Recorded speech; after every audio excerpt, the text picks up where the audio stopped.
Cette année, Philippe Etchebest, Hélène Darroze et Michel Saran sont à nouveau à la tête d'une brigade de candidats. Ils ont tous le même objectif, avoir dans leur brigade le grand gagnant de Top Chef. La semaine dernière, c'est Hélène Darroze qui a perdu son deuxième candidat lors de la dernière chance. Moi, c'est une assiette que j'ai beaucoup aimée. Voilà, je ne peux pas dire le contraire, je suis vraiment très triste. Il ne manquait pas grand-chose. Merci à tous. Désormais, Hélène Darroze n'a plus que 2 candidats dans sa brigade, tout comme Philippe Etchebest, alors que la brigade de Michel Saran compte encore 3 candidats. Ce soir, c'est la 100e de Top Chef. 100 émissions qui ont vu s'affronter 135 candidats sur plus de 300 épreuves. Depuis 9 ans, vous êtes des millions à nous suivre et nous vous en remercions. Alors ce soir, pour fêter dignement notre 100e, nous leur avons réservé quelques surprises. Pour célébrer la 100e émission de Top Chef, les candidats vont avoir 2 épreuves exceptionnelles pour tenter de se qualifier. Pour la première épreuve, ils vont devoir cuisiner les produits de la mer avec la crème des commis. Bonjour, on va vous niquer. T'aimes le calamar? J'adore moi, mais ça c'est de la sèche par contre, c'est pas du calamar. Ça va être chaud de ouf. Des commis qui devront les aider au mieux à réaliser des plats à la hauteur de ce 100e anniversaire. C'est tellement bon. On va se pousser quand même. De fortes émotions pour tout le monde, mais aussi pour moi. Stéphane, pour cette 100e de Top Chef, on a décidé de te lancer un défi. Une soirée que je ne suis pas prêt d'oublier. Non. Et ce n'est pas tout. Pour la 2e épreuve de cette soirée événement, nos candidats auront rendez-vous dans un cadre somptueux, les plus grandes écuries du monde à Chantilly, où ils auront l'honneur de cuisiner pour l'élite de la gastronomie française, 100 meilleurs ouvriers de France. À eux de démontrer leur savoir-faire technique et leur talent culinaire. Ils ont fait du très très beau travail. Il y avait de la créativité et aussi de la gourmandise, tout ce qu'on aime chez les Meilleurs de France. Au terme de ces 2 épreuves inédites, chaque chef sera confronté à un choix crucial. Décider celui qui, parmi les candidats de sa brigade qui ne se seront pas qualifiés, ira en dernière chance. Qui je sauve, qui j'envoie en dernière chance. C'est une très lourde décision. Une décision capitale, puisqu'à l'issue de cette ultime épreuve, les chefs dégusteront à l'aveugle et pourront sans le savoir éliminer le candidat de leur brigade. Alors, quel sera le prochain chef à perdre l'un des siens ?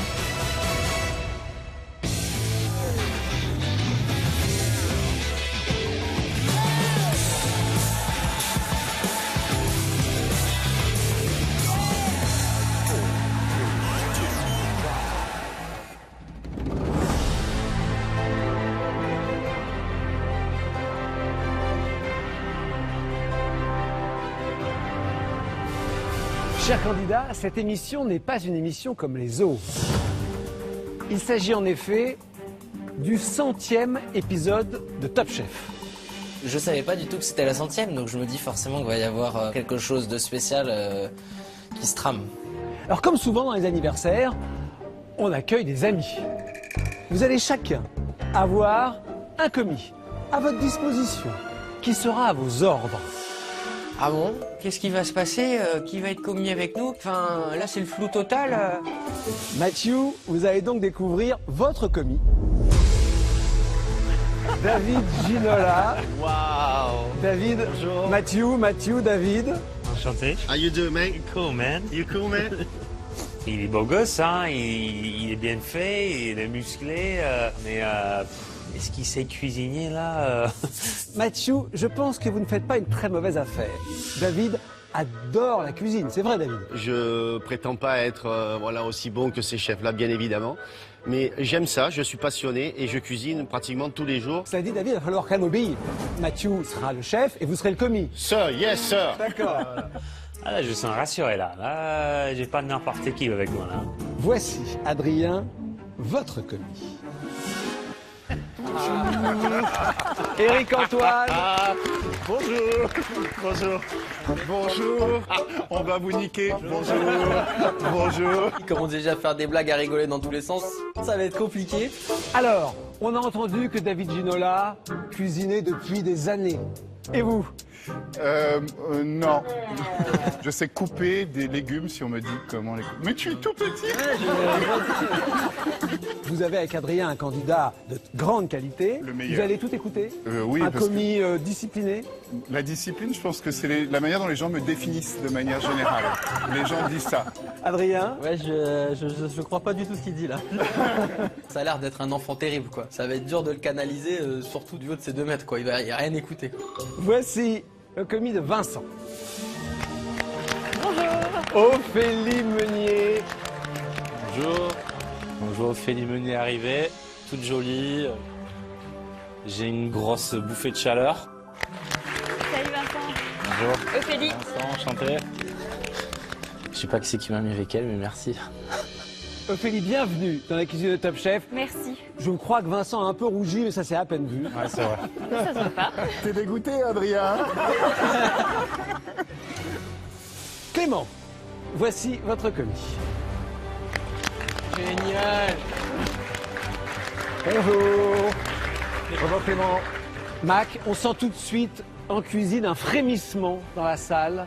On se dit là il va y avoir du niveau. Est-ce que c'est vrai? Exactement, car avec Clément, on va faire ça de manière scientifique. Geoffrey, n'ayez pas cet air inquiet comme ça. Voici votre commis. Marianne James. Bonjour Geoffrey, bonjour. On est ravis, Marianne, de vous avoir en cuisine. Geoffrey est un peu timide, mais il sait ce qu'il veut, Marianne, je peux vous le dire. Et ce qu'il ne sait pas, c'est qu'il va apprendre l'intégrale des œuvres de Schubert En même temps. pendant qu'il cuisine. Victor, regardez. Bonjour. Julia Vignali, bonjour. Bonjour. Enchanté. C'est Victor. Hein. Victor, c'est moi. On va faire des jaloux. Ne parle pas trop vite, je ne sais rien faire en cuisine. Rien du tout? Ah, rien du tout. Généralement, quand vous allez en cuisine, c'est la catastrophe. Mais j'y vais pas, en fait. Ah, d'accord. Mais vous savez, il y a plein d'autres endroits hein, dans la maison où je suis, mais rarement en cuisine. Ça va être le bordel. Il va falloir sortir quelque chose de bien quand même. C'est à moi de maintenant après de m'adapter. On va passer maintenant au commis de Camille. Prochain invité. Et la personne? Allez Stéphane, ça fait 9 saisons que tu lances des défis, que tu lances des chronomètres, que tu leur mets la pression. Attention, les assiettes terminées, enlève les mains. Mais en fait Stéphane, je crois qu'on t'a jamais vu cuisiner. Non, non, non. Attends. Allez, chef. Stéphane, pour cette 100e de Top Chef, Philippe, Michel et moi, on a décidé de te lancer un défi. Le 7e commis de l'épreuve, c'est toi. Ouais, c'est toi, ouais, non, c'est toi. Ah non, pas possible. Est-ce que tu es prêt à relever ce défi? Mais non. Camille, je suis désolé. Qui va travailler aujourd'hui? Mais qu'est-ce qui va donner le départ de l'épreuve? Tiens, regarde, on a tout. On est prêt, on a tout prévu. On est prêt. Regarde, tu permets, je prends le relais? Oui. Camille, va falloir que tu t'occupes de Stéphane. Bah, on va faire avec les moyens du bord, hein, je pense. Le patron, il va travailler avec moi. Le taulier de Top Chef, quoi. 9 saisons à son actif. Il va travailler avec Bibi. Il est temps pour nous de vous donner le thème de l'épreuve. Ce sera aujourd'hui le retour de pêche. Et c'est vous, les commis, qui seuls allez vous rendre dans le garde-manger. Mais non. Mais si. Vous aurez obligation de cuisiner tous les ingrédients que votre commis va ramener. Tous, sans aucune exception. Pour cette épreuve, vous avez 2 heures. Les commis de marque, vous êtes prêts? Yes. Oui. C'est parti! Allez, go! Allez, on y va. Allez, on y va! Allez, on y va. L'épreuve peut commencer. Les candidats et leurs célèbres commis ont 2 heures pour réaliser un plat gastronomique sur le thème du retour de pêche. Mais seuls les commis ont accès au garde-manger. À eux de choisir le produit de la mer qu'ils souhaitent cuisiner et tous les ingrédients nécessaires. Quelqu'un a pris les sardines ou pas? Moi, j'ai pris les sardines. Oh là là, je suis dans la merde, il n'y a plus rien. Ils ont intérêt à être judicieux, car les candidats auront ensuite l'obligation d'utiliser tous les ingrédients ramenés pour réaliser leur plat. À l'issue de l'épreuve, ce seront nos commis de prestige qui dégusteront les plats et voteront pour celui qu'ils ont préféré. Le candidat qui aura réalisé cette assiette décrochera directement sa qualification pour la semaine prochaine. Tous les autres candidats participeront à une 2e épreuve. Je sens que cette épreuve ne va pas être de tout repos pour nos candidats, mais c'est la 100e de Top Chef, alors aujourd'hui, on y va. Ah, bordel là-dedans, là. C'est bon. C'est parti. Mathieu, je pense qu'on est pas mal. On est pas mal là. Tiens. Qu'est-ce qu'on a là? J'ai pris des oignons, j'ai pris des carottes, j'ai pris des herbes, donc romarin, thym, j'ai pris sèche. J'ai vraiment produit de Méditerranée, quelque chose que j'aime faire à la plancha. Huile d'olive, fleur de sel, jus de citron, juste simplement. David, il commence à faire la recette et tout ça un petit peu, donc juste sur la plancha, snacker vite fait. C'est un petit peu la cuisine entre potes le dimanche après-midi, après l'apéro. Moi, ça m'inspire pas. On va faire un petit plat, je peux te dire, ça va être méditerranéen. Mais bon, David, il est musclé, donc là, se fout un petit peu de trouille. J'ai pas envie de se prendre la tête pour dire, bah, c'est moi de cuisiner ici, bah, tu m'écoutes, bah voilà, non, c'est pas du tout comme ça. Comment ça va le binôme? Ça va très bien. L'idée, c'est de faire un plat qui va s'articuler autour de la sèche. On va agrémenter avec une purée de carottes citron. On va faire un tempura de fleurs de courgettes. Pour un amateur, c'est très bien ce que David propose.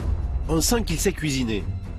Mais Mathieu doit faire son job s'il veut gagner et apporter sa touche de chef étoilé à leur recette. Il est là pour ça. Une question, qui c'est qui a fait la recette là? Eh, tombe pas dans la facilité, t'es quand même un top chef, hein, n'oublie pas. Hein. Bon, c'est trop simple, notre recette, ça peut coûter moins de place dans la Concorde, donc il faut passer les choses sérieuses quand même, et voilà, il faut faire des gastro. On a beaucoup de carottes différentes couleurs, donc on peut faire jus de carottes, on a les carottes glacées, on peut faire aussi un petit purée de carottes citron. J'ai envie de tout donner, à mettre tout ce que je sais faire sur une assiette, donc j'ai pas vraiment loin dans la recette. Et puis on est, pourquoi pas, 3 cuissons de sèche. Il y aura le faux tagliatelle de sèche. À côté de ça, on va farcir dans les fleurs de courgettes. Un simple poêlage de tentacules avec le chorizo. Et pour terminer, juste un petit sauté avec les têtes. Ça donne 3 cuissons différentes, 3 textures différentes, 3 goûts différents. Ça peut jouer. Ok, on fait ça? Allez, c'est parti. C'est bien ça. Mathieu est enfin entré dans le match. Et avec David, un commis en or, rien ne va pouvoir les arrêter ces deux-là.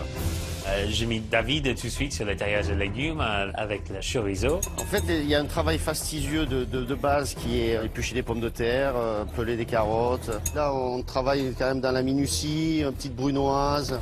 Et ça c'est le bon travail de cuisinier, ça. Le footballeur, il sait faire plus que taper sur un ballon. Hein. C'est bien, franchement. On est où là? On est loin. Comment s'appelle l'émission? Top Chef. Merci. Top Chef. Voilà, on est dans Top Chef, on n'est pas dans Juste Chef. Dis donc, du côté de la concurrence, on dirait qu'il y a un commis de Ligue 1. Allons voir s'il y a de quoi s'inquiéter.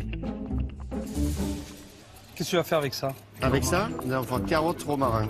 Et nous allons décider de travailler la sèche. Non mais, qu'est-ce qu'il nous fait David? Il pactise avec l'équipe adverse? Hop. Non, mais non. Il n'a pas le droit. Non, carton jaune, allez, hop. Va là-bas. Je suis ravi de t'avoir sur un binôme jaune. Oui, Michel. Mais c'est interdit de parler à Philippe. S'il vient ici, ça ne sera que pour t'embrouiller et pour nous faire... Je l'envoie en touche. Exactement, tu l'envoies en touche. Il est hors de question que Philippe envahisse notre terrain. Le capitaine de cette équipe, c'est moi. T'aurais dû mettre un papier, Mathieu. Papier dessus, sur ta planche. Michel! Regarde. Michel! Il arrête pas! Ah non! Mais non! Michel! Non mais il insiste. Venir déconcentrer mes gars, c'est pas fair play ça. Philippe doit redouter mon duo de choc. Un champion de foot et un chef étoilé, forcément ça fait des jaloux. Je suis là pour gagner, je suis là jusqu'au bout, donc j'ai envie d'aller encore plus loin que ça. Je vois cette encre de sèche qui est partout en fait, sur le tablier et tout. Pourquoi pas mettre dans le bouillon? Comme ça, on a quelque chose qui a un goût de sèche et visuellement, ça va donner quelque chose d'assez intéressant. Il manque le citron là-dedans, on va mettre un peu de jus de citron. Et il est au top là, il est au top, hein, c'est pas mal. Mathieu, c'est quelqu'un qui réfléchit, qui pense vraiment son plat et qui va à tout moment se dire qu'est-ce que je peux faire avec ce que j'ai pour le rendre encore plus beau et encore meilleur. Il a raison David. Mathieu assure, il y a de grandes chances que la version gastronomique de leur sèche en 3 cuissons remporte la victoire. Beau travail d'équipe les gars. Maintenant j'espère que ça se passe aussi bien du côté de Vincent et Ophélie Meunier. Vincent, j'espère que tu vas être content. Hein. Ça t'inspire ce panier? Ouais, c'est cool. Non mais non, c'est bien. Et je regarde le bac. 2 citrons verts, 2 oranges, des bulots. Il y a 10 ormeaux. Ah ouais, tu t'es lâché sur les ormeaux là. C'est quelque chose qui est pas facile à travailler. C'est bien ou pas ça? Ah, c'est bien. Aïe, aïe, aïe, aïe, aïe. Oh, qu'est-ce que j'ai fait? Donc, non, c'est cool. Non mais en fait, il m'a l'air super inquiet là. Mais non. J'ai pas trop envie de l'engueuler, Ophélie Meunier. C'est vrai que j'ai du mal à lui dire putain, mais pourquoi t'as pris ça, quoi. Mais je préfère la garder avec ce beau sourire que l'avoir faire la gueule et me détester, quoi, en fait. Des ormeaux, c'est qu'elle est ambitieuse, Ophélie. Ce coquillage, c'est la truffe des mers. Son goût est délicat et exquis, mais ce n'est pas évident à travailler parce que sa chair est très caoutchouteuse. Un défi à la hauteur de Vincent, ça. Bon, tu me parles de ta recette? Avec Ophélie, on va faire ormeaux cuits au beurre. Après, avec ça, on va faire haricots verts et pois gourmands qu'on va faire sauter dans la sauce huître. Après, on a du basilic frit avec des agrumes, quelque chose d'assez frais quand même. Il y a de l'idée, l'ormeau va bien être mis en valeur. C'est un bon point. En revanche, côté gourmandise, peut mieux faire. On part sur une assiette un peu régime, light Ouais, bah, je pense que en voyant Ophélie, chef, j'ai compris. Hein. Oh non, ben... Je vois bien que Vincent veut faire plaisir à Ophélie. Mais moi, ce que je veux, c'est qu'il régale tout le monde avec son plat. Alors il a intérêt à ne pas faire quelque chose de trop light. Les ormeaux, je les nettoie d'abord au sel, je les rince, je les évide avec une cuillère. On va passer aux choses sérieuses. C'est très dur. Ça ressemble à une semelle de chaussures. Donc ce qu'on fait généralement, on y va carrément direct à grands coups de casserole pour avoir quelque chose de beaucoup plus tendre. Il faut un peu de force, un peu d'amour et un gant de velours. Donc je pense que c'est bon. C'est la bonne équipe. Vas-y, tiens. Faut que tu tapes bien plat, bien plat. Alors me voilà à devoir attendrir l'ormeau. D'accord, ok. Quand tu tapes avec la casserole sur l'ormeau qui glisse, il se barre. Celui-là, il est hors sujet, c'est bon. Allez, vas-y. Ophélie Meunier qui attendrit les ormeaux à grands coups de casserole, ça vaut le détour. Ah, tiens. Hein, ça. Je t'avais dit de rentrer à l'heure. T'as vu ça? Ah, t'es comme ça à la maison, toi. Putain. Je suis pas sûr là. Il est transformé, notre Vincent, là. Il va bien, hein? Là, je découvre un autre homme. Le sourire. Faut dire que Ophélie est très jolie. C'est vrai que j'aurais été un peu comme lui, je pense. Aujourd'hui, dans Zone Interdite, les tueurs d'ormeaux. Qui sont-ils? Comment agissent-ils? Où vont-ils? Une enquête de Michel Saran et Ophélie Meunier. On va se pousser quand même. Hein. Le sel, Ophélie. Le sel, tu me ramènes le sel, s'il te plaît? Ah ben, ça y est, lui, il a pris son rôle de chef. Pardon, j'ai des priorités, chef. C'est fou comme Vincent prend son rôle de chef à cœur aujourd'hui. À moins qu'il ne soit jaloux. Hein, voilà, allez, on va t'éponger parce que là, je te sens un peu ému aujourd'hui. Elle tape bien l'ormeau, hein, quand même. Hein. Ah, no comment, chef. Mais je prends en pied de la voir cuisiner. Elle est vraiment assidue de ouf. Top Chef, c'est super. Mais il faut pas oublier qu'au final, voilà, il y a une assiette qui est choisie, donc il faut pas s'éparpiller. Bon, là, je suis en train de faire l'huile fumée, Ophélie. Je veux apporter ce côté barbecue fumé. Donc je prends du charbon de bois que je fais vraiment rougir à la torche dans une casserole. Une fois que ça crépite là, que c'est bien rouge, je viens verser un petit verre d'huile de pépin de raisin. L'huile va absorber le goût du charbon de bois, ce qui va donner un côté super fumé à l'huile. Et c'est super gourmand, quoi. Alors là, chapeau Vincent.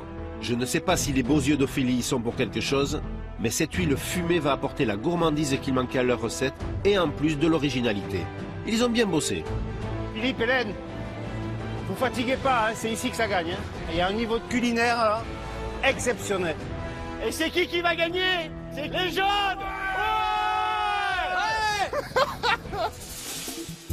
Ça va les jaunes. Pas la peine d'essayer de nous impressionner, je suis sereine. Mes candidats ont toutes les armes pour gagner cette épreuve. D'ailleurs, je suis impatiente de découvrir ce que Geoffrey et Marianne James vont me concocter. Regardons ça. Poivre Sichuan, sardines. Tu viens du sud? Je viens du sud, des belles sardines. Cool. Moi, dans ma tête, j'ai un objectif, c'est de gagner cette place qualificative. À moi de montrer que la sardine, on peut faire un très grand plat avec. Donc c'est le pari aujourd'hui que j'ai envie de montrer. Une chose qui est sûre, c'est que j'adore cuisiner. Je sais émincer, je sais couper, je vais te faire une réduction et tout ça. Je peux te mettre sur le bouillon. D'accord. Les amis, c'est là que ça commence. Marianne, elle aime la cuisine. Tout de suite, je la mets sur des taillages de légumes, du fenouil et des oignons rouges pour faire un bouillon végétal assez simple mais avec beaucoup de goût.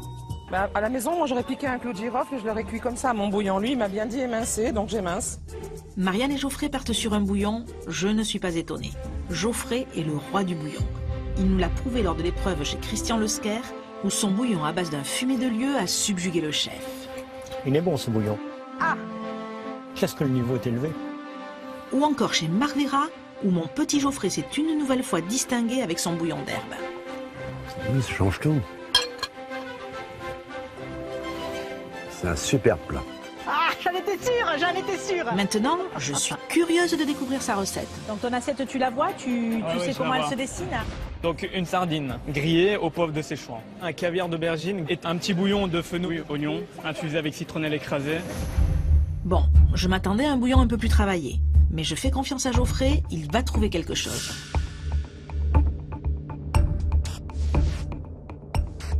Mais ça manque d'un truc, ce bouillon est trop simple. Je réfléchis à comment lui donner du corps et une puissance qui peut vraiment emmener tout le plat. Et finalement, eh bien l'idée de rajouter ces arêtes de sardines. Ok, hop. Tiens Marianne. Les arêtes, on va les mettre dans le bouillon, ça va apporter beaucoup de goût et je te laisse gérer. Oui, chef. Ça sent bon déjà. Bon réflexe, Geoffrey. Les arêtes de sardines vont apporter du goût au bouillon et une belle harmonie à son assiette. Allez les gars, on lâche rien. Ouais. Je suis imperturbable, moi j'oublie pas la compète. Je suis là pour aller au bout, donc voilà, c'est vraiment essayer d'être concentré. Pour le caviar d'aubergine grillée, je récupère la pulpe qu'on mixe avec une touche de vinaigre de cidre. Oh, ça sent bon. Ça sent bon. Avec les sardines, ça va être formidable ça. Avec cette pulpe crémeuse, on a quelque chose de très onctueux qui en bouche fond directement. Ça va être chouette. Ce velouté d'aubergine, j'adore les aubergines. C'est tellement bon. C'est tellement bon. Et après, il faut juste faire fumer l'ensemble avec du poivre de Séchouan sur un charbon très chaud. Et tu vas faire rôtir dessus ton poivre de Séchouan. Voilà. Et ça va fumer sous la cloche. Normalement. Là, je découvre la technique, c'est génial. C'est suffisant? On va voir. Si, ça marche. Ça marche. Regarde. C'est trop génial. Non, mais là, c'est un fumoir MacGyver. Hein. On n'en a pas dans la... Mais j'adore Geoffrey MacGyver. Moi, je suis complètement sous le charme, en fin de compte, de Geoffrey. Il est inventif, créatif. Il a 22 ans. C'est déjà un super chef. Là, c'est une leçon pour moi, les amis. Hein. Je suis bien d'accord. Entre le bouillon très parfumé et le fumage au charbon, encore une fois, Geoffrey repousse les limites de sa créativité. Ça sent la victoire, ça. On y est les gars, on y est, vous allez perdre, mais soyez quand même contents de jouer. Hein, comme dirait Pierre de Coubertin, l'important c'est de participer. On va vous éclater. Oui, mais pas la peine de nous mettre la pression, Eric-Antoine, hein. On l'a déjà suffisamment. Victor doit travailler avec Julia Vignali. Elle a beau animer le meilleur pâtissier, elle a avoué ne rien y connaître en cuisine. Regarde ce que j'ai ramené du marché. T'aimes les champignons? Ouais, très bien. Alors par contre, le gros truc il est en dessous. Très bien. T'aimes le calamar? J'adore moi ça. Mais ouais. Bah voilà, mais ça c'est très bien. C'est pas trop dur à cuisiner, alors calamar? ça par contre c'est de la sèche, c'est pas grave. Julia, je pense me ramener du calamar. Bon bah allez, on passe. Mais la sèche j'adore. Si c'est bien travaillé, c'est de la bombe. Donc ça déjà, nickel.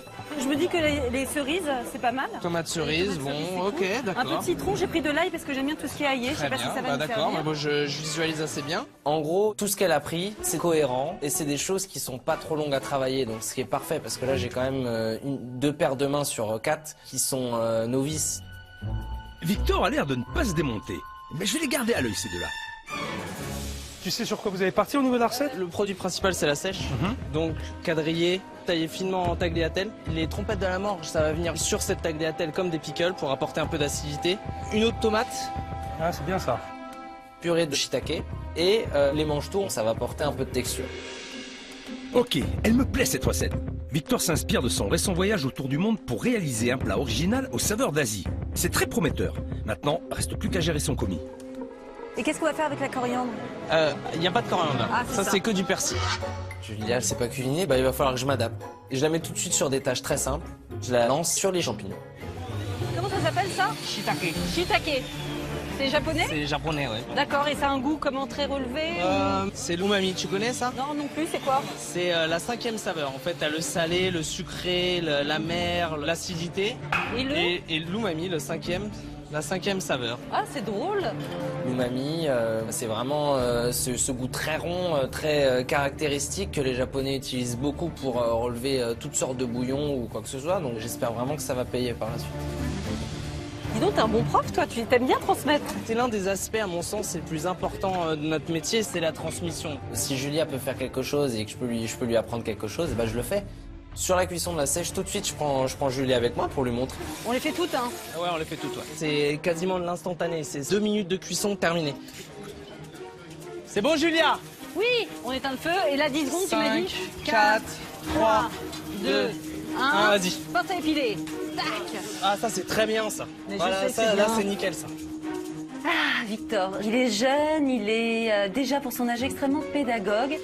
N'hésite pas à prendre ton temps. Voilà, très bien. Donc merci Victor. Je vais aller sur Sisplay, je vais me refaire le replay de l'émission et je le referai à la maison. Julia, elle fait tout ce que je lui dis de faire et elle le fait bien. Donc je décide d'arrêter de cuisiner. Et je lui dis, débrouille-toi. Ah ouais, carrément. C'est bien d'être confiant, mais de là à laisser Julia seule aux commandes, faut pas oublier qu'il y a une place qualificative à gagner pour la semaine prochaine. Et je veux absolument que ce soit un de mes 2 candidats. Stratégiquement, je me mets totalement en danger à ce moment-là. C'est un exercice de chef. Pour moi, c'est une façon de me montrer que je peux driver quelqu'un qui ne sait pas du tout cuisiner.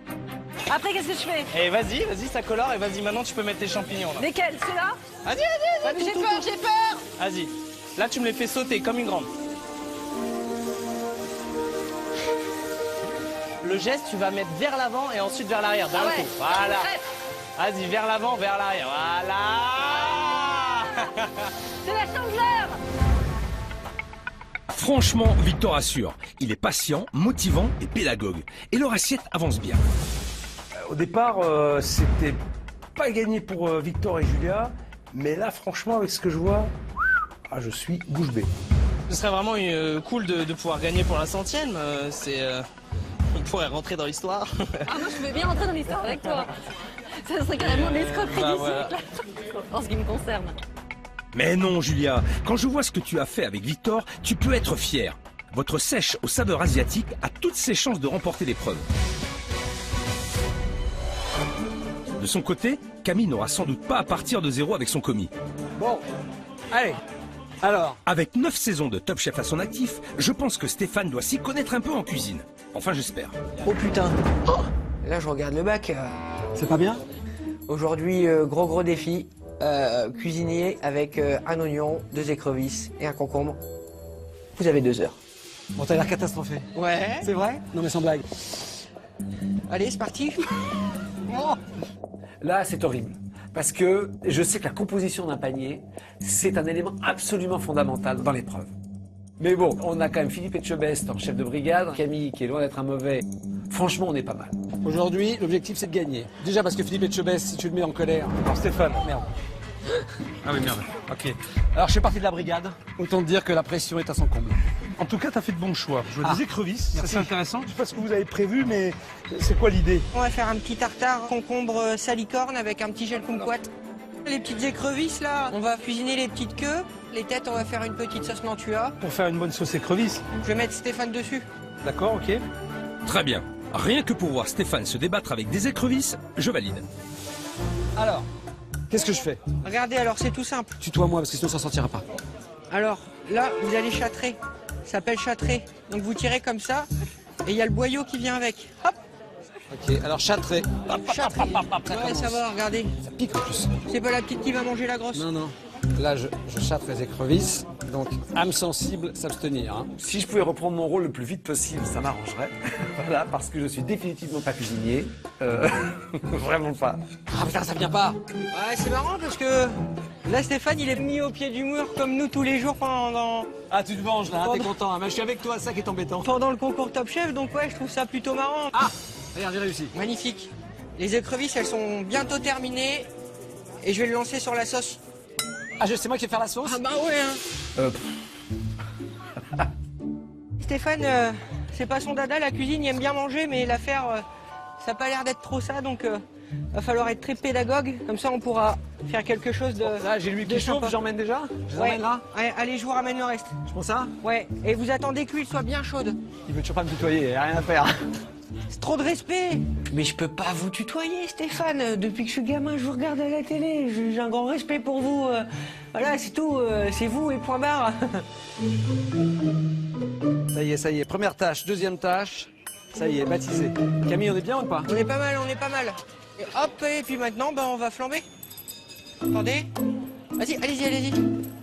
Voilà. Hop, maintenant vous secouez. Voilà. Qu'est-ce que je fais? Il m'abandonne tout de suite. J'arrive, chef, je vais chercher la crème. Ah, voilà. Pas mauvais l'animateur. Hein. Ensuite, on filtre la sauce Nantua. La sauce, elle est bien. On va aller chercher un petit citron. Ouais. On va la citronner. On va citronner un peu. Hein.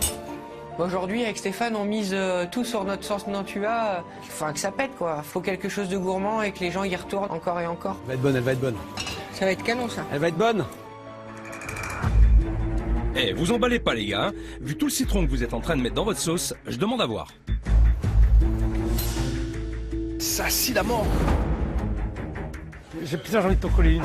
La bisque, par définition, c'est quelque chose de rond. C'est toujours très rond. Ça va sentir la carcasse, ça va sentir le crustacé. Oui. T'as que de l'acidité. Là, j'ai perdu le goût de l'écrevisse. Ça fait drôle, hein. Le regard de Philippe, quand il est pas content, mais il te fusille. Et t'es comme ça, et tu te dis merde. T'es comme un môme. C'est quotidien, les cartouches par le chef. Donc il faut compatir. Ok. Et t'obéis. Ouais, j'obéis, bah oui, hein, c'est le chef. Hein. Donc j'ai redétendu un petit peu avec de la crème et du lait pour avoir quelque chose de plus souple et plus rond. J'espère qu'ils ont bien corrigé leur sauce. C'est la force de leur plat. Il est hors de question qu'une erreur d'assaisonnement empêche Camille de se qualifier. Laissez gagner l'animateur. Allez, il y en a qu'un qui sortira gagnant de cette épreuve. Un seul, et il est chez moi. Mais non, Philippe, mais non. Il est chez les rouges. C'est un de mes candidats qui va remporter l'épreuve. Avec les commis qu'ils ont, vous n'avez rien à espérer. Alors, messieurs. Alors, montrez-moi tout. Allez Clément, aujourd'hui tu as le roi de la science avec toi. Alors j'espère que Mac Lesguy a composé son panier avec méthode et cohérence. Avec les oursins, je pense qu'on va s'amuser. J'ai des algues, j'ai des oignons frais, poireaux, petites pousses, et panais, d'accord. navets, fenouil, et de la salicorne. On m'a ramené des produits qui ont quand même leur caractère et c'est chaud ouais, de pouvoir tout mélanger pour pas quelque chose qui prenne le dessus sur l'autre. Mais c'est vrai que c'est un petit peu compliqué. La cohérence, ce qui est intéressant, c'est de l'amener justement dans l'assiette. C'est pas forcément d'avoir des produits qui sont très cohérents. Ce qui est intéressant, c'est de... En clair, il est en train de dire que j'ai ramené n'importe quoi, mais que grâce à son talent et à son savoir-faire, il va rectifier le tir. Bon, pour la méthode et la cohérence, ce n'est pas vraiment ça. Le goût anisé du fenouil, aillé du navet, iodé des salicornes, c'est la fête des saveurs dans son panier. Mais Clément peut relever le défi, j'en suis sûre. Messieurs, comment ça se passe? Ça se passe bien. Alors l'oursin, qu'est-ce qu'on en fait? On va se servir de la coquille pour dresser dedans. Ça, c'est une très bonne idée. Voilà. Donc à l'intérieur, il va y avoir les petites langues d'oursin qu'on va laisser nature, un petit sabayon à l'eau d'oursin sur le dessus, des petites tempura d'oignons, des suprêmes d'orange et la brunoise de navet aussi qu'on va mettre à l'intérieur. Il y aura les deux petites coquilles comme ça sur un petit tas de gros sel à l'intérieur de l'assiette et on va venir comme ça chercher. C'est les deux mêmes dans les coquilles alors. Les deux mêmes, chef. Ok, en fait, il me fait un gros gloubi-boulga dans les oursins. Avec Chef d'Arrose qui commence à faire la grimace, je me dis ouais, c'est chaud. L'oursin, c'est un super produit, hein. Mais là, ça fait beaucoup de parfum dans l'assiette. Il faut arriver à faire un plat équilibré et qui tienne la route. Je suis dessus, chef. Bon, d'accord. Je vois que Clément réagit tout de suite, ça ne m'étonne pas de lui, toujours prêt à se remettre en question. C'est l'équipe qui gagne ici, Mac, hein. Moi, je pense que Clément, il sait où il va. Finalement, voilà, je décide de partir sur 2 recettes. Dans un des 2 oursins, voilà, je vais rajouter ma petite poêlée de légumes avec une belle purée de panais. Je vais camoufler un petit peu avec des herbes, vraiment un petit côté végétal. Et l'autre oursin, lui, va être plus axé vraiment sur la mer, avec le petit sabayon à l'oursin sur le dessus et un petit peu de poutard grappé sur le. Si je fais 2 recettes différentes, évidemment, je vais pouvoir vraiment faire en sorte qu'il y ait un équilibre entre tout et que tout soit plus ou moins identifiable. Est-ce que Mac, vous avez déjà cuisiné des oursins ou pas? J'ai jamais cuisiné d'oursin, Jamais. j'ai pensé à un Super, temps. c'est une première alors. Par contre, j'en ai mangé. On n'a pas le droit à l'erreur sur les coquilles, on a pilacé. Il faut vraiment faire en sorte de les garder nickel. Alors, Petite pression scientifique, évidemment. On voit ici les 5 dents de l'oursin, car l'oursin est un des seuls animaux au monde à avoir une symétrie d'ordre 5. Oh, qu'est-ce que 5 c'est estomacs, beau, 5 foies, 5 langues, 5 dents. Enfin, c'est énorme. C'est magnifique. Mac Lesguy, même sur l'oursin, il arrive à apporter un côté scientifique. J'adore. Oui, enfin, ça sert à rien pour faire des cuisines, mais c'est toujours rigolo à savoir. Hein. J'essaye de penser évidemment que c'est une épreuve, mais je vais juste kiffer les 2 heures avec Mac Lesguy, tout simplement. Ils ont l'air de bien s'entendre, ces deux-là. Mais on n'est pas à E égale M6, on est à Top Chef. Et il y a une épreuve à gagner aujourd'hui. Après ce que je comprends, il y en a 8 à faire. Donc il faut juste passer un peu la vitesse supérieure. Ah ouais, moi, je veux un travail parfait. Hop, on est parti. Non. Ouais, chef. Le booster se commis un peu là. Chef. Évidemment, j'ai pas envie de décevoir Chef Darroze. Ça pique. Donc je reste concentré, je suis obligé parce qu'il faut que ça avance et moi personnellement je vais essayer évidemment de me qualifier. Donc là je suis en train de faire mon sabayon que je vais assaisonner avec l'eau des oursins. Donc le principe c'est de créer une émulsion avec le jaune d'œuf et ensuite voilà je vais le monter au beurre pour vraiment avoir quelque chose de crémeux qui peut apporter vraiment énormément de texture à mon oursin. J'espère que le goût sera là au final. Là du coup voilà je fais un petit décor, pas forcément juste pour faire joli mais ça va surtout servir à tenir mes coques d'oursin. Donc avec un petit peu d'algues, un petit peu de gros sel. Clément et Mac nous font un bel hommage au retour de pêche. Et si en plus l'équilibre des saveurs est bien présent dans leurs 2 préparations d'oursin, leur plat pourrait permettre à Clément de se qualifier dès cette première épreuve. Allez les rouges, la victoire elle est chez nous. Pas du tout, Hélène. Elle sera chez nous, la victoire. Enfin, si Eric Antoine, le commis d'Adrien, veut bien arrêter ses pitreries et se mettre sérieusement au boulot. J'ai pris des courgettes jaunes parce que j'aime bien, c'est très doux et tout. J'ai pris de l'araignée de mer parce que je pense que les deux, ça se marie pas mal. L'arrêt. Moi, j'adore l'arrêt. Il a pris tout ce qu'il y avait dans le garde-manger. Il a pris tout ce qu'il aimait. Des blettes, du terroir, de l'ananas pour faire un peu de sucré, un peu d'ail, un peu de... J'ai pris pas mal de sucré parce que j'aime bien le sucré salé, moi. Ah ouais, le mec il a rempli son frigo, hein. Il a cru j'allais lui faire à manger pour toute la semaine, des petites superwares surtout. Il est parti en vrac quoi. Et bon, il a tout pris, donc compliqué à mettre en place. J'ai pris un peu trop. C'est pas peu dire. Et malheureusement pour Adrien, la règle est claire. Ils doivent travailler l'intégralité des produits. Alors je me demande bien ce qu'il va pouvoir nous faire avec tout ça. On va faire un bouillon ananas clémentine pour pocher ma raie dedans. Et on va réaliser avec les blettes un cannelloni de raie effiloché au bulot. Et du crabe royal frit en tempura. D'accord, et les kumquats alors c'est Alors les kumquats, on va faire une farce courgette, kumquat, salicorne. Ah là là. Adrien part sur un tas de préparations, mais la cohérence de son assiette, je ne la vois pas. Je suis sûr qu'ils peuvent trouver mieux. Je ne mets pas en doute la capacité de votre binôme, mais est-ce que tu es obligé de faire 50 000 trucs qui vont venir s'empiler? Ou est-ce qu'il faut faire une assiette qui soit un peu plus visible? Un peu plus visible? Comment je vais réussir à faire avec tous ces éléments quoi? Il faut que je trouve une solution rapide, efficace.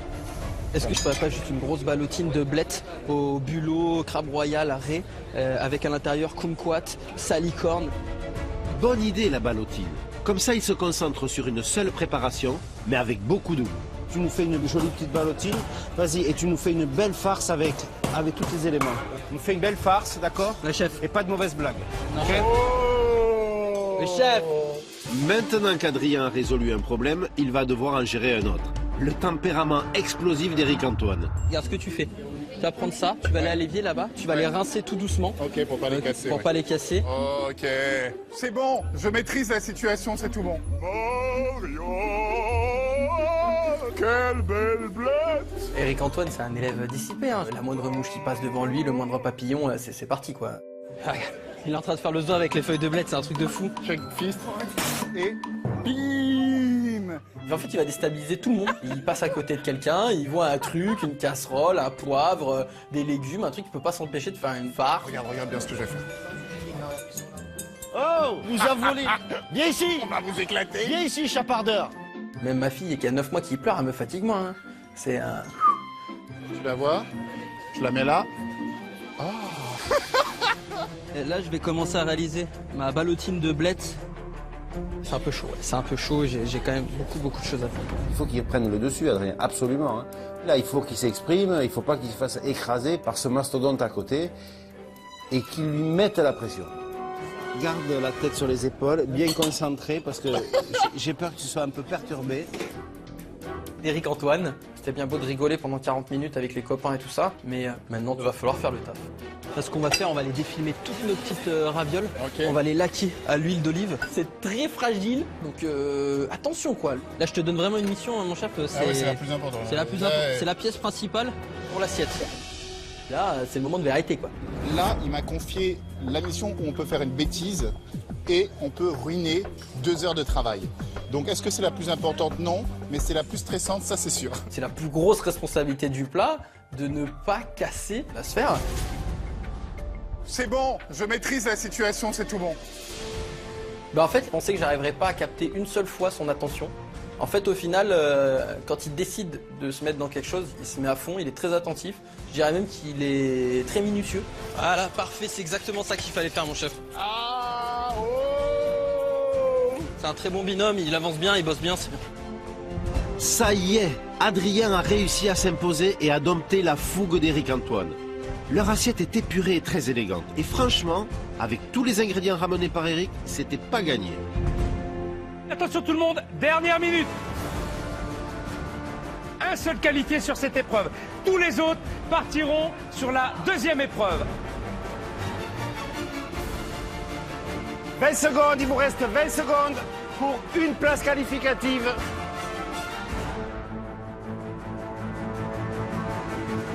5, 4, 3, 2, 1, on lève les mains. C'est terminé. Bravo à tous. Bravo. Nos invités de marque vont à présent passer à la dégustation. Ils pourront ensuite voter pour leur plat préféré, mais évidemment pas pour celui de leur binôme. Le candidat qui aura réalisé la meilleure assiette sera directement qualifié pour la semaine suivante. Les autres candidats participeront à la prochaine épreuve. Chers amis, nous allons passer à la dégustation. Alors, David, tu ne dégustes pas puisque c'est ton assiette, on commence. Je vous donne l'intitulé « Sèche en 3 cuissons, bouillon, encre et citron ». On a sorti une assiette qui est plutôt beau, on voit beaucoup de travail. Je sens bien. Il faut mettre le bouillon en fait. On le verse sur la sèche. C'est un bouillon d'encre de sèche. C'est con, je déteste l'encre de sèche, c'est con. Hein. Ça me fait tout drôle, mais je vais te donner mon avis alors là aussi pour la 100e. Moi, au contraire, le bouillon, ça m'intéresse beaucoup parce que j'adore l'encre de sèche. Et je trouve que c'est une idée formidable. Chers amis, goûtons.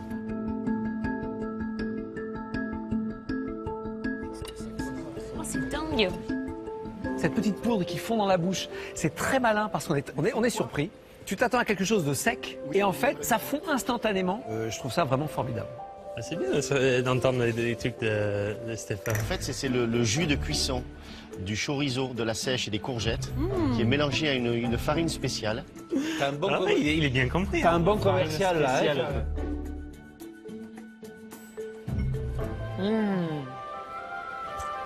La fleur de courgette avec le chorizo, mais bravo, mais c'est brillant carrément. Excellent. C'est brillant, c'est brillant.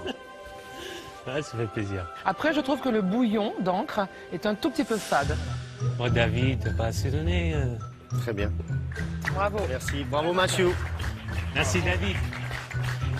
Alors, chers amis, voici l'assiette d'Adrien et Éric Antoine. Entre les Antilles et la Bretagne. Je suis quand même content de notre assiette parce que je me dis que visuellement, elle est assez épurée. On est sur des choses très minimalistes à l'extérieur. De toute façon, on a tout mis à l'intérieur. Entre les Antilles et la Bretagne, il y a un sacré écart. Avec le garde-manger qu'on avait, c'est sûr. C'est un voyage, donc au-delà de l'océan Atlantique. Il y a un océan, oui. Voilà. C'est vert, hein. C'est très vert. Trop vert. C'est vert. Moi, j'aime bien savoir ce que je mange. Et là, je ne sais pas ce que je vais manger. Pour un plat gastronomique, c'est peut-être un petit peu simple dans la présentation. Ophélie. Moi, je trouve ça très délicat, comme Eric. Je vous propose, chers amis, de goûter. Oh là là, c'est beau à l'intérieur. Vous y trouverez de la raie, du crabe, du bulot. Ah, j'adore. Et ainsi que de la courgette jaune, de l'ananas et de petites juliennes de kumquat. C'est parfait. C'est riche, c'est frais. J'ai un peu de mal à reconnaître toutes les saveurs qui se télescopent beaucoup. Oui, mais en même temps, il lui a ramené 50 000 choses de garde-manger, c'est compliqué. Ça manque un peu de sel et le kumquat l'emporte un peu trop. C'est vrai que le kumquat étant très présent, la note amère l'emporte en fin de bouche. Moi, je n'aime pas le côté amer, donc je suis un petit peu déçue quand je goûte ce plat. Bah, ils sont durs, hein. Mais, après, je pense qu'on a essayé de faire au mieux avec tout ce qu'il nous a ramené, quoi. Mais c'est très bon, hein, attendez. Oui, attention, c'est super bon C'est malgré très tout. bon, hein. T'as relevé un sacré défi quand même. Là. Bravo quand même, Adrien. Voici l'assiette de Félix Meunier, accompagné de Vincent. Ormeau cuit au naturel et agrumes. L'ormeau, c'est comme un petit diamant en fait. Il n'y a pas 10 000 trucs dans mon assiette. C'est le produit, et puis c'est tout. Bon, franchement, c'est top. Oh, j'aime bien ces oh. Alors, déjà le plat va très très bien avec le fruit de mer qui est l'ormeau qu'on appelle le steak de la mer, qui est très rare à trouver. Tu connais notre ami David là. J'aime le côté brut aussi, comme si effectivement on l'avait arraché du rocher et qu'on nous l'avait servi comme ça, juste en rajoutant 2-3 herbes. Ah, c'est vrai que c'est très simple, mais c'est beau. allez, on goûte.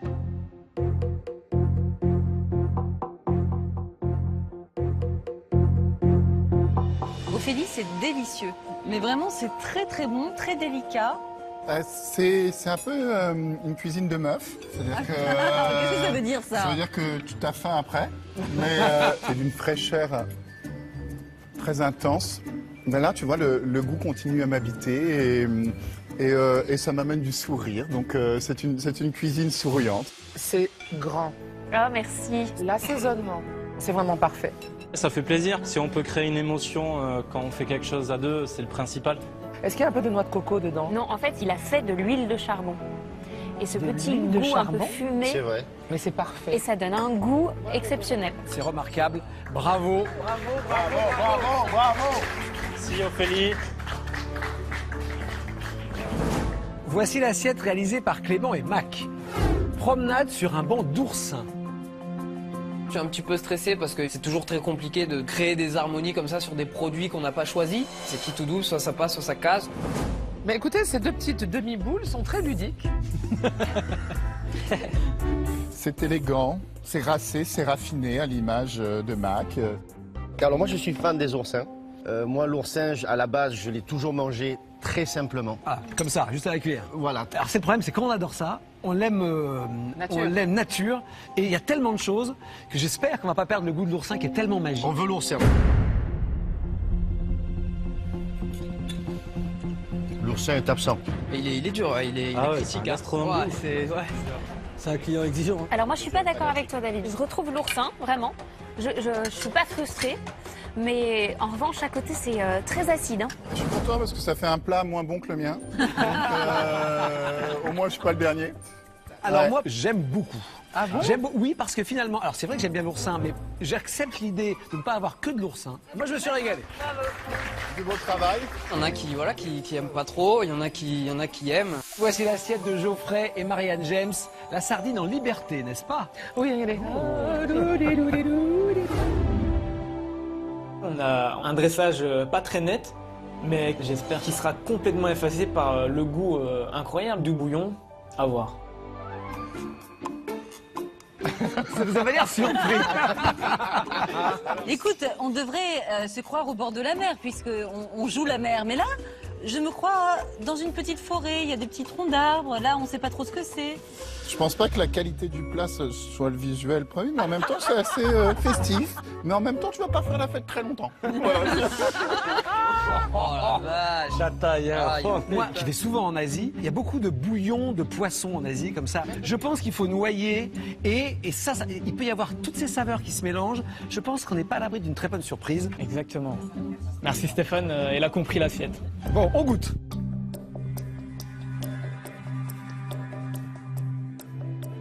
La purée d'aubergine est très bonne. Effectivement. J'adore la sardine. Le bouillon, tout. Très bon. Je n'ai rien d'autre à dire, c'est délicieux. Bon. Tu sais, tu dis, tu veux manger de l'ormeau, c'est magnifique. Et je veux manger de la sardine, ouais. Et puis, il a fait, waouh, c'est bon, tu sens bien la pomme, les mélanges dans le bouillon, enfin, je me régale.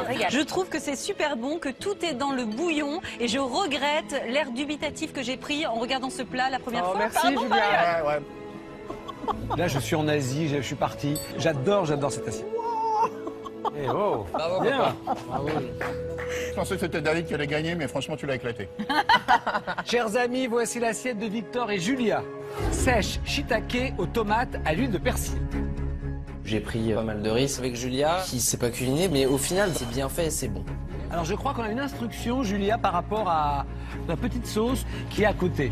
Tout à fait. Bah, j'imagine qu'il faut la mettre. D'accord. Alors, réaction. Elle n'est pas sûre.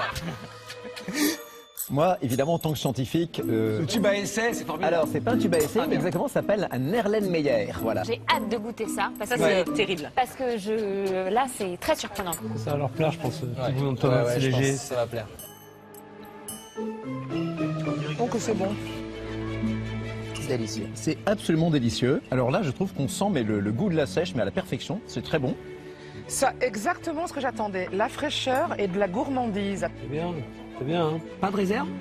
Non, vraiment, je trouve ça très très bon. Et je trouve que c'est digne d'une grande table. Tu vois vraiment ça dans un restaurant de haut vol. Je suis un petit peu énervée parce que Eric a tout mangé. Et c'est normal parce que c'est hyper bon. Ah, c'est bien. Hein. Bravo, hein. C'est bien. Hein. C'est bien, bravo.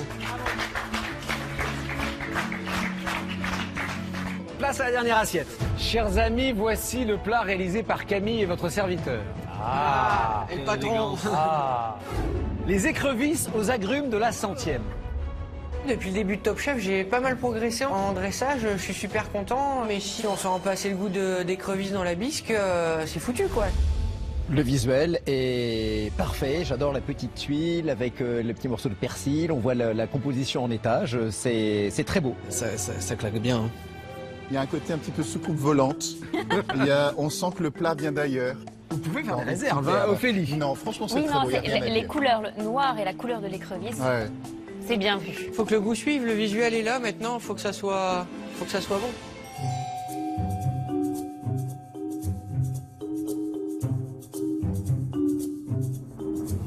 J'ai une déception sur l'ensemble. Non, c'est vrai. Bon non. Sur la sauce dans son petit pot. Le citron l'a emporté, je n'ai même pas l'écrevisse. Je cherche encore l'écrevisse. Il y a vraiment le citron qui est vraiment trop présent là-dedans. Eh ouais. Ça sent pas assez l'écrevisse, ton truc. Pour citer quelqu'un que j'aime beaucoup, c'est gourmand, c'est croquant, mais c'est trop croquant. Voilà, le croquant l'emporte sur le gourmand. Alors je suis déçue. Mais je trouve ça un peu simple, bizarrement. Tu vois, je me dis pas, j'ai pas une surprise extraordinaire comme j'ai eu sur d'autres plats. Nom de Dieu. Ah, ça fait chier, t'es. Je me suis un peu planté sur le goût, voilà. T'es bon sur le goût sec, c'est paradoxal. Tu fais une super présentation et là, effectivement, t'as progressé. C'est très joli visuellement, tout le monde a été séduit. Putain, tu te ramasses sur le goût, alors que c'est t'es le plus fort. Alors maintenant, il faut rééquilibrer, il faut que t'aies tout là. Il faut que t'aies le dressage et il faut que t'aies le goût.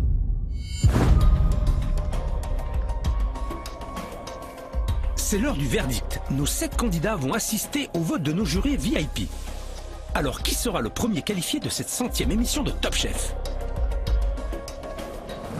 Vous allez devoir chacun voter pour l'assiette que vous avez préférée, sachant bien sûr que l'assiette de votre candidat, vous ne voterez pas. C'est bien sûr le candidat qui obtiendra le plus de points, qui sera qualifié et qui ne partira pas sur la prochaine épreuve. Alors, si j'avais pu, j'aurais voté Victor, parce que je trouve qu'on a bien bossé. Et j'étais très fière de notre travail, je tenais à te le dire, Victor, c'est un grand plaisir pour moi. Mais je me suis régalée avec la sardine de Geoffrey. Bravo. Et donc de Marianne. Un point pour Geoffrey. Eric. Le suspense part très très mal, puisque moi aussi, mon plat préféré, c'était la sardine de Geoffrey. Ah, bien. Ça fait 2 points pour Geoffrey. 2 points. Évidemment, je rebondis sur ce que dit Julia, mon chef, ça reste Vincent. J'aurais adoré voter pour toi, merci pour ce moment. Mais je vote pour Victor. Bien, Victor.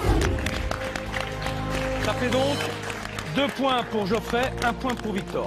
Stéphane. J'ai choisi également la sardine de Geoffrey. Ah, voilà. 3 points pour Geoffrey, 1 point pour Victor. Eh ben. 3-1, je prends une marge sur Victor et je me dis pourquoi pas aller gagner quoi. Geoffrey est très bien parti. Si le prochain vote est en sa faveur, il gagne l'épreuve et se qualifie directement pour la semaine prochaine. Je croise les doigts. Alors David, pour l'assiette, vous avez fait tous des plats magnifiques. Mais il y en a un qui m'a vraiment transporté. Je me suis vu retour chez moi en Provence et le plat de Victor et Julien. Bien. Bravo. Victor, 2 points. Mais 3 points pour Geoffrey. Attention, Marianne. Ah, j'aurais adoré voter pour Geoffrey. Merci Geoffrey, merci pour cette épreuve qui n'en était pas une. J'ai cru que les choses avaient duré 20 minutes avec toi et je n'ai pas dit ça à beaucoup de garçons dans ma vie. Donc je vais voter pour la magnifique assiette, mais incroyable d'équilibre et de fraîcheur, mais pas seulement et de gourmandise. Victor, bravo, Victor et Julia. Ah là là là là. Ah là là là là. C'est serré. Ça fait donc 3 points pour Victor et 3 points pour Geoffrey. Et on revient à 3-3. Et je me dis que c'est bête en fait. C'est tellement bête d'être à 3-1, de se retrouver à 3-3. Le dernier point est décisif en fait. Alors là, c'est dur. Mac. Alors là, Mac. Alors là. je vais voter en mon âme et conscience et donc je vais joindre ma voix à ceux qui ont voté pour l'assiette de Victor et Julia.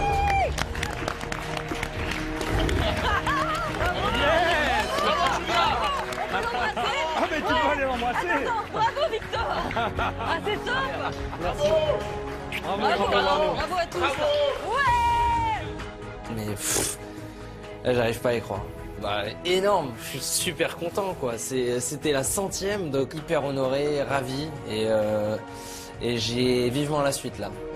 Si je devais tirer un enseignement de mon expérience de Top Chef, je dirais que vous voyez, on peut partir de pas grand chose et arriver au plus haut. Donc merci Victor, il m'a révélé à la cuisine. Bravo Victor. Bravo les garçons, bravo à tous. Merci à tous d'avoir joué le jeu, c'était vraiment super. Stéphane, allez, deuxième épreuve, je reprendrai mon rôle.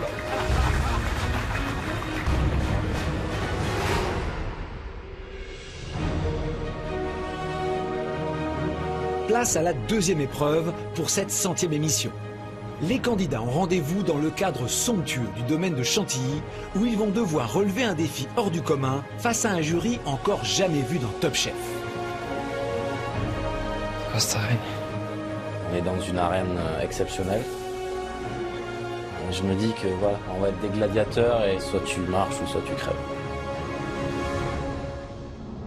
Pour cette 100e émission de Top Chef, il nous fallait un cadre exceptionnel. Nous sommes dans les grandes écuries du domaine de Chantilly. C'est magnifique. C'est beau, hein. Wow. Ce sont les plus grandes écuries du monde. C'est ici qu'au XVIIIe siècle, les rois de France recevaient les grands de ce monde. Vous, aujourd'hui, vous allez devoir séduire les grands noms de la gastronomie. Pour vous juger, un jury inédit, impressionnant. Le voici.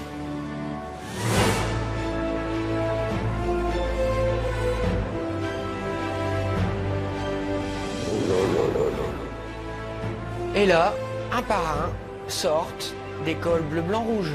Un mof, 2 mofs, 3 mofs. Messieurs, bienvenue. Du col. 30 mofs, 40 mofs. Et ça continue. Putain, ils sont combien là? Oh mon gars. Je me sens comme un gamin face au Père Noël, quoi. C'est un truc de fou.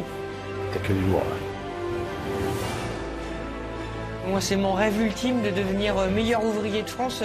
Pour l'instant, j'ai le bleu, blanc, rouge autour du poignet et j'espère un jour l'avoir autour du cou. Donc, j'ai des frissons qui envahissent tout mon corps. Il y a au moins 150 étoiles, Réunion mètre carré. Je suis vraiment content d'être arrivé jusque-là dans la compétition pour vivre ça. Voilà, ils sont 100 meilleurs ouvriers de France. Ça va, vous avez la pression un peu les gars? Voilà, je me chie. En plus, je reconnais quelques visages, je vois qu'il y a un peu tous les corps de métier, traiteur, boucher, cuisinier. On a réuni toute la restauration autour de nous pour nous juger, ça va être dur quoi. Je vous présente Monsieur Rapp, président de la Société des meilleurs ouvriers de France. Vous avez les candidats face à vous qui vous voyez soit un peu inquiets depuis quelques secondes. Je pense, oui, un peu ému aussi peut-être. Voilà. Alors, quel défi vous allez lancer aux candidats? Écoutez bien. Aujourd'hui, on vous demande de faire 100 bouchées gastronomiques, dont 50 bouchées salées et 50 bouchées sucrées. 100 bouchées gastronomiques, chacun. Il y aura une qualification pour celui qui réalisera les meilleures bouchées sucrées, Une qualification pour celui qui réalisera les meilleurs bouchées salées. Si c'est le même, il n'y a qu'un seul qualifié. Mais les 6 candidats n'auront pas tous la chance de participer à cette épreuve exceptionnelle. Ils vont devoir avant tout relever 4 défis techniques jugés par les meilleurs ouvriers de France. À chaque défi, seul le meilleur candidat pourra partir en cuisine, réaliser ses 100 bouchées gastronomiques. Les 2 candidats les moins performants sur le défi ne cuisineront pas et se retrouveront directement sur la sellette. Je me tourne vers Philippe Etchebest, conseil d'un meilleur ouvrier de France à Camille pour qu'il arrive à séduire des meilleurs ouvriers de France aujourd'hui. Regarde-moi, Camille. Regarde-moi bien. Voilà, voilà. Je veux pas passer pour un guignol là devant eux. Okay. C'est ce que tu as à faire. Hein? Oui, chef. C'est bon, message est passé. Message passé, très bien. Ça fait réagir. C'est drôle. Hélène, j'ai l'impression que dans votre brigade, ça s'inquiète pas mal. J'ai une brigade très créative, qui marche plus à l'instinct qu'à la technique. Donc c'est vrai qu'il y a un peu d'inquiétude. Je commence vraiment à avoir la goutte qui tombe parce que dans la Brigade Rouge, Geoffrey et moi, on mise tout sur notre créativité. On met un petit peu de côté ce répertoire très technique. Et je me dis que ça va être très très dur, quoi. Chef, je vais vous laisser quitter les cuisines et on passe au premier défi. Allez, les gars. Pour tenter de partir en premier rejoindre les chefs en cuisine, les 6 candidats vont relever ce premier défi technique face aux 100 meilleurs ouvriers de France. 25 d'entre eux, spécialistes de l'exercice, vont observer chacun de leurs gestes et juger le résultat final. Ils détermineront ensuite le gagnant de ce défi. Pour vous lancer ce défi, Gilles Goujon, chef 3 étoiles bien connu et meilleur ouvrier de France bien sûr. Merci d'être avec nous, chef. Quel défi vous lancez aux candidats? Écoutez bien. Alors aujourd'hui, votre défi, c'est de désosser un pigeon par le dos en vue d'être farci. Pour ce premier défi, les meilleurs ouvriers de France attendent des candidats que leurs gestes soient extrêmement précis afin de ne surtout pas abîmer la volaille ni trouer la peau. On commence par retirer les dernières plumes à l'aide d'un chalumeau. Ensuite, il faut retirer les parties inutiles, comme la tête, les ailerons et les pattes, en faisant attention à bien inciser aux jointures pour une jolie découpe nette et franche. Pour le désossage de la cage thoracique, à l'aide de la pointe d'un couteau, on incise le long de la colonne vertébrale de la volaille, du haut vers le bas. Ensuite, c'est l'étape la plus délicate. Il faut arriver à glisser la lame entre la cage thoracique et la chair, afin de dégager les filets. Attention à ne pas percer la peau avec le couteau, car c'est précisément un point sur lequel les meilleurs ouvriers de France vont être très attentifs. Enfin, on retire le coffre par effet de levier et on termine en coupant la chair qui la retient. On aplatit bien les filets, la peau côté plan de travail, et voilà, le pigeon est prêt à être farci. 3, 2, 1, allez-y.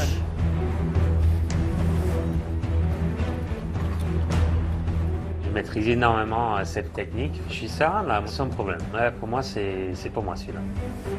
Je me sens confiant parce que c'est une technique que je connais, donc pour moi c'est pas un problème. Mais en fait je me rends compte tout de suite quand je commence l'épreuve que je commence un peu à trembler. Du coup j'essaie de me concentrer très très vite parce qu'on a que 5 minutes.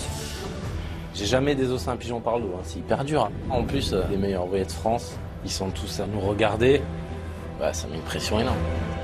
En étant fils de boucher, si je réussis pas cette épreuve, je vais passer pour un nulos. Un trou dans le pigeon ou dans la peau, c'est terminé, là on est recalé, c'est sûr et certain. C'est des mofs, c'est de la technique pure et dure, et ils vont rien laisser passer. Je suis très concentré, je fais mon épreuve, faut que je la réussisse pour avoir le maximum de temps. Putain, c'est trop chose. C'est un moment terrible. Je me fais envahir par la pression qu'il y a autour, je tremble et voilà, j'arrête pas de penser au chrono. Est-ce que je suis pas trop en retard par rapport aux autres?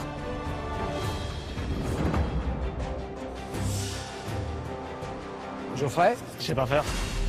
Il ne sait même pas. Geoffrey, donc vous abandonnez le défi? J'ai pas envie d'abîmer le produit, donc je préfère ne pas le toucher.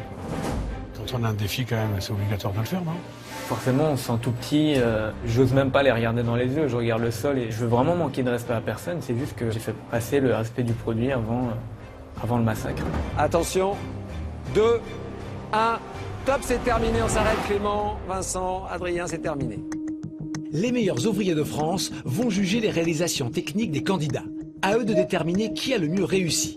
Et Gilles Goujon, chef de file de ce défi, commence par observer le travail d'Adrien. J'ai pas fini, j'ai pas pu enlever le coffre. Vous avez essayé, c'est déjà bien. Les filets sont pas levés, les ailerons sont pas coupés. Le travail est un peu brouillon, c'est dommage. Du côté de Clément, la tête n'est même pas découpée. Les filets sont encore accrochés à l'abdomen. Malheureusement, le défi est raté. Pour Mathieu, bon point. Il est le seul pour l'instant à avoir levé les filets et désossé le pigeon.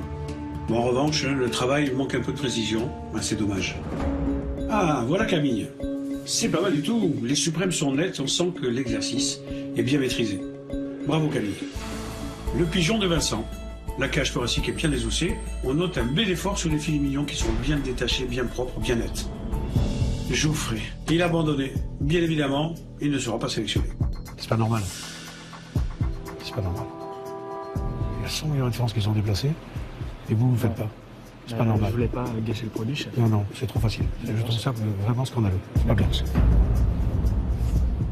Pour la première fois dans Top Chef, j'ai juste envie de partir.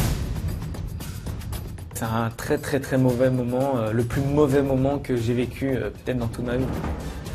Les meilleurs ouvriers de France doivent prendre leurs décisions collectivement.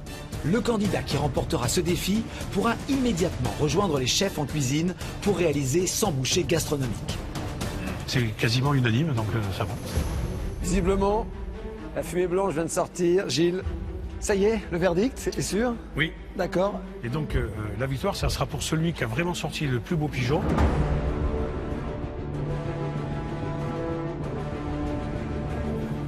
Eh oui, on est impatient. On tarde. Allez, sur mes 3 candidats, il y en a bien un qui va y arriver. Je compte sur eux.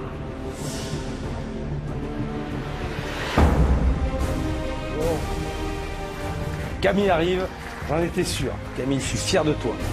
Je savais que ce défi était pour lui. Il rêve d'être meilleur ouvrier de France et en prime, il est fils d'artisan boucher. Il a dû forcément assurer. Et donc, la victoire, ça sera pour celui qui a vraiment sorti le plus beau pigeon, qui n'a pas du tout percé la peau. Donc, je dirais que c'est Camille. Camille qui remporte Bravo, ce Camille. défi. Merci. Bravo Camille. Là, je suis juste ravi. Premier défi technique gagné. Puis face à des meilleurs ouvriers de France, c'est juste formidable. J'en attendais pas moins. Ouais, c'est la famille. Il y en a 100. C'est la famille. C'est la famille, hein. C'est la famille, hein. Alors, est-ce que vous oubliez, chez les mofs, il y a une éthique, d'accord? Juste et droit. On te fait râler, tu marches. C'est bien, c'est bien. Ah, Hélène et Michel l'ont mauvaise, parce qu'aujourd'hui, c'est Camille qui va gagner. Et ils s'en rendent bien compte. Il part avec un avantage de taille. 3 heures pour réaliser ses 50 bouchées salées et ses 50 bouchées sucrées. Le temps maximal.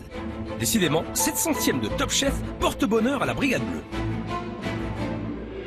Bon, c'est bien Camille, bravo. Allez, maintenant, il faut que tu ailles au bout, s'il te plaît. S'il te plaît, fais pas passer pour un couillon. Hein. Donc, il faut que tu la gagnes cette épreuve. Oui, chef. Allez. Oui, chef. Oui, chef. Alors là, je suis liquéfié, quoi. C'est grosse pression sur mes épaules. Faut pas que je déçoive mon chef de brigade, Philippe Etchebest, sinon je vais en entendre parler. Là, tu as 50 salés, 50 sucrés à faire. Ouais. C'est quoi l'idée là? Qu'est-ce que tu vas me faire? Je vais partir sur une mousse d'anguille fumée. Ouais. Avec un gel de betterave, des petites pommes Granny Smith, ça va amener un petit peu d'acidité, un petit peu de croquant. D'accord. Et une petite émulsion estragon pour amener quelque chose d'aérien et un petit peu plus aromatique dans mon plat. D'accord. Et pourquoi tu as choisi l'anguille? J'adore ce produit. Ouais. J'adore ça. Mais une anguille fumée, c'est merveilleux en bouche, c'est fondant, c'est un goût super prononcé. C'est un produit que j'adore. C'est un très bon choix, cette anguille fumée. C'est un produit raffiné et je sais que Camille a l'habitude de le cuisiner. Il a même osé en servir à Cédric Grolet, le meilleur chef pâtissier de restaurant du monde, qui pourtant n'aime pas du tout ça. Alors? Ben, j'aime bien. Je te souhaite aujourd'hui de faire aussi bien. Et comme Camille rêve de devenir meilleur ouvrier de France, alors je vais le mettre dans l'ambiance. Il va falloir que tu travailles de manière précise. Oui. Camille, d'accord? Donc tout ce que tu vas faire doit être précis, doit être propre. Si tu fais un bâtonnet de pommes par exemple, il faut que le bâtonnet soit pareil sur les 50. C'est à ça que vont s'attacher les meilleurs ouvriers de France, c'est la régularité de tout ce que tu vas faire. Oui, chef. Il est meilleur ouvrier de France, il sait ce que les meilleurs ouvriers de France attendent de nous. Goût, rigueur, précision. Goût, rigueur, précision. Oui, chef. À moi de lui prouver, de le satisfaire dans ce qu'il me demande. Je commence par faire ma bouchée salée. Là, c'est les feuilles de gélatine, c'est pour faire ma mousse d'anguille. Donc là, j'ai récupéré toute ma chair d'anguille. Je mixe tout avec un peu de crème et de la gélatine, du sel, du poivre et du citron. Ça, je le passe au chinois étamine pour vraiment avoir quelque chose de fin, qui ait plus d'arêtes, qui ait plus de ces petits morceaux de peau, avoir quelque chose de top, top, top en bouche. S'il veut leur servir une mousse d'anguille parfaite, il va falloir qu'il mette de l'huile de coude. Et ça risque de faire mal. Faut y aller, hein, vas-y. Alors là, je lâche rien, j'étais comme ça pendant un quart d'heure. Et vas-y, vas-y. Ah oui, j'en chie, hein. Tu t'arrêtes pas quand ça fait mal, hein. Tu t'arrêtes quand c'est fini. On est d'accord? Chef. Petit bracelet que t'as autour du poignet, là. Un jour, il sera autour de mon cou, chef. Bon, c'est pour ça. Vas-y, bosse. Et j'ai découvert des muscles dans mon corps que je ne connaissais pas, hein. Vas-y, putain. Tout le monde va penser que je suis sadomaso, mais j'adore me prendre des coups de pied dans le... Je me sens pousser des ailes et je suis vraiment à fond, quoi, c'est clair. Ça se mérite, le titre de meilleur de France, ça se mérite. C'est du travail, c'est de la souffrance parfois. C'est tout ça qui fait l'intérêt de ce col. Le savoir-faire français, la gastronomie française. L'enfant de la patrie, le jour de gloire est arrivé.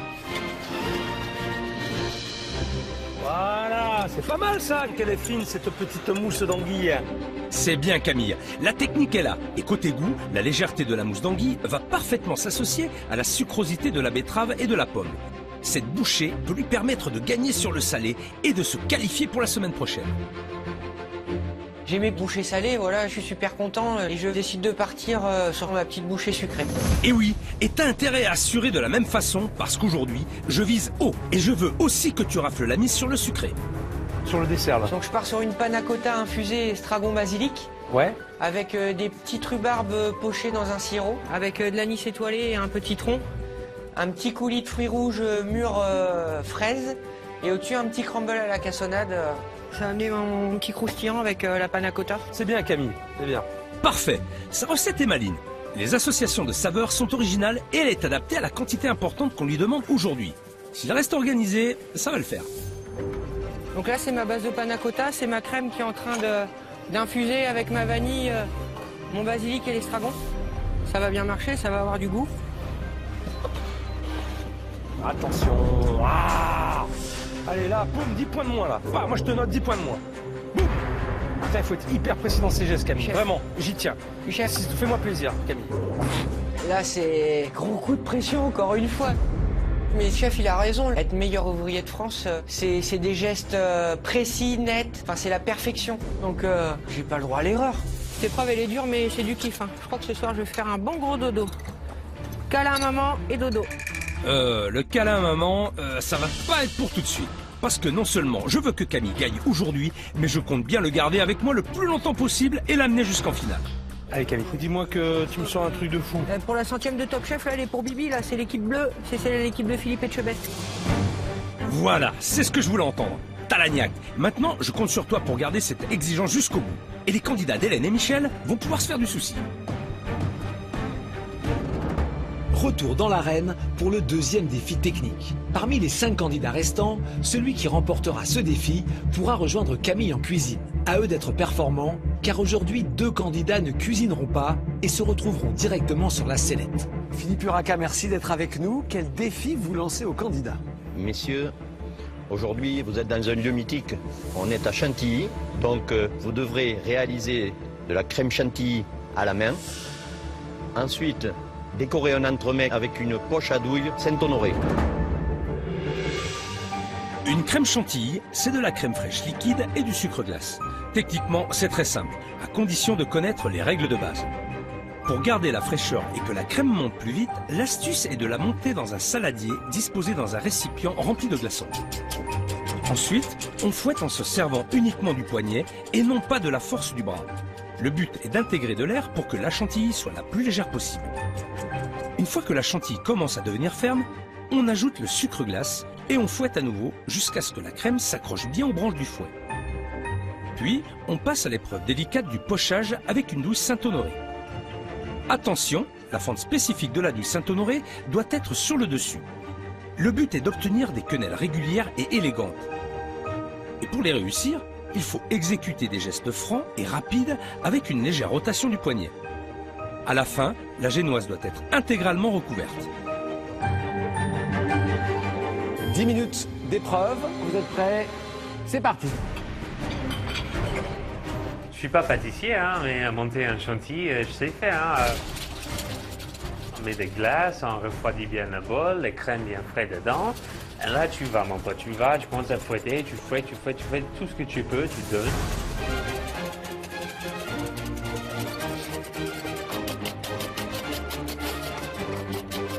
Ben là, je vais rentrer parce que je sais que derrière, il y a 100 bouchées. En oral, j'ai un quart d'heure de moins que Camille, donc un seul objectif, c'est vraiment de me qualifier tout de suite, quoi. Ouais, on a tous fait la bonne chantilly, il est bien réussi. Mais derrière, il faut décorer un gâteau avec.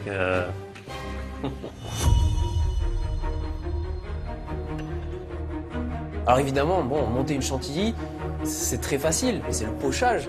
Le pochage, l'art de la poche, c'est un geste de fou, quoi. J'essaie de faire des petites demi-courbes là. C'est pas très droit. J'ai les mains qui font comme ça. On dirait que j'ai bu 27 cafés. J'ai déjà perdu un défi. La deuxième, je la laisse pas passer, c'est mort. Donc je suis confiant. Je me dis que je peux aller chercher la victoire sur cette chantilly. Il reste 2 minutes. C'est frustrant. En fait, ils ont juste vu en moi un cuisinier sans technique et je veux vraiment leur montrer que je suis un bon cuisinier. Je commence à faire mon pochage et là, tout de suite, devant 100 mofs, j'ai les bras qui pesaient 200 tonnes, quoi. Je vois quelque chose de pas net, donc je recommence mon pochage, mais difficile, quoi. La pression, elle est trop grande. Geoffrey, pour commencer? Ouais, j'aurais pas assez de crème, en fait. Il en aura pas assez quand même. Hein. Alors messieurs, bien sûr, nous attendons que le dessus du gâteau soit complètement décoré à la poche. Et là, je me dis, moi, c'est mort. Je sais déjà d'avance que j'ai pas assez de crème pour taper mon Saint-Honoré. Allez, 10 secondes. Et là, tac, j'arrive à faire le tour. J'arrive à 2 cm du bord. Plus de chantilly. Ah, fuck. 3, 2, 1, top, épreuve terminée. Les meilleurs ouvriers de France vont juger les réalisations des candidats. À eux de déterminer qui a le mieux réussi. Et Philippe Urraca, porte-parole sur ce défi, commence par observer le travail de Vincent. Vous avez l'habitude de décorer cette poche ou pas? J'ai jamais fait. Vincent, ça sort très bien pour une première fois. Sa crème est lisse, ses quenelles régulières et bien serrées. C'est dommage qu'il n'ait pas eu le temps de finir. Adrien, il n'a pas fait assez de chantilly pour recouvrir sa génoise, mais il s'est très bien débrouillé. On voit que la crème est ferme et son geste est bien maîtrisé. Bravo. Merci, chef. Mathieu, son problème, c'est que le pochage est circulaire. Ça ne correspond pas du tout à la technique du Saint-Honoré. Geoffrey, il a tenté de relever le défi cette fois.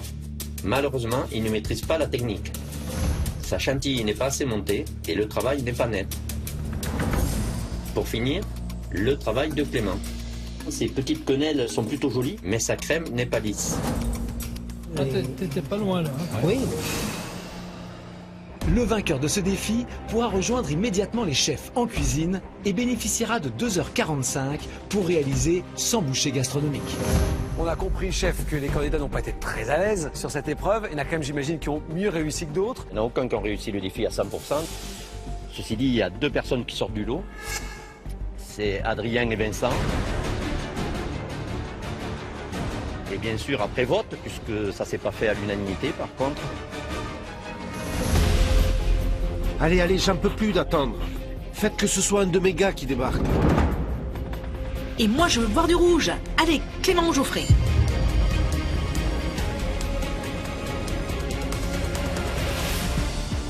Ouais! Yes! Et mince. Bon, ce n'est pas pour cette fois. Je croise les doigts pour qu'un de mes candidats se qualifie sur un prochain défi. Bravo, mon gars, bravo. On a tout donné. Hein. Ah, super. Allez, vas-y, va faire ton marché maintenant.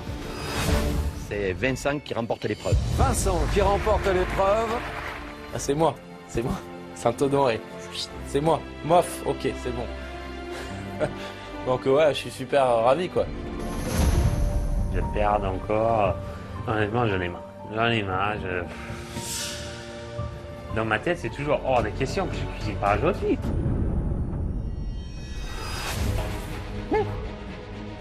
« 2h45 pour faire 50 bouchées salées et 50 bouchées sucrées pour les meilleurs ouvriers de France, c'est chaud mais c'est jouable.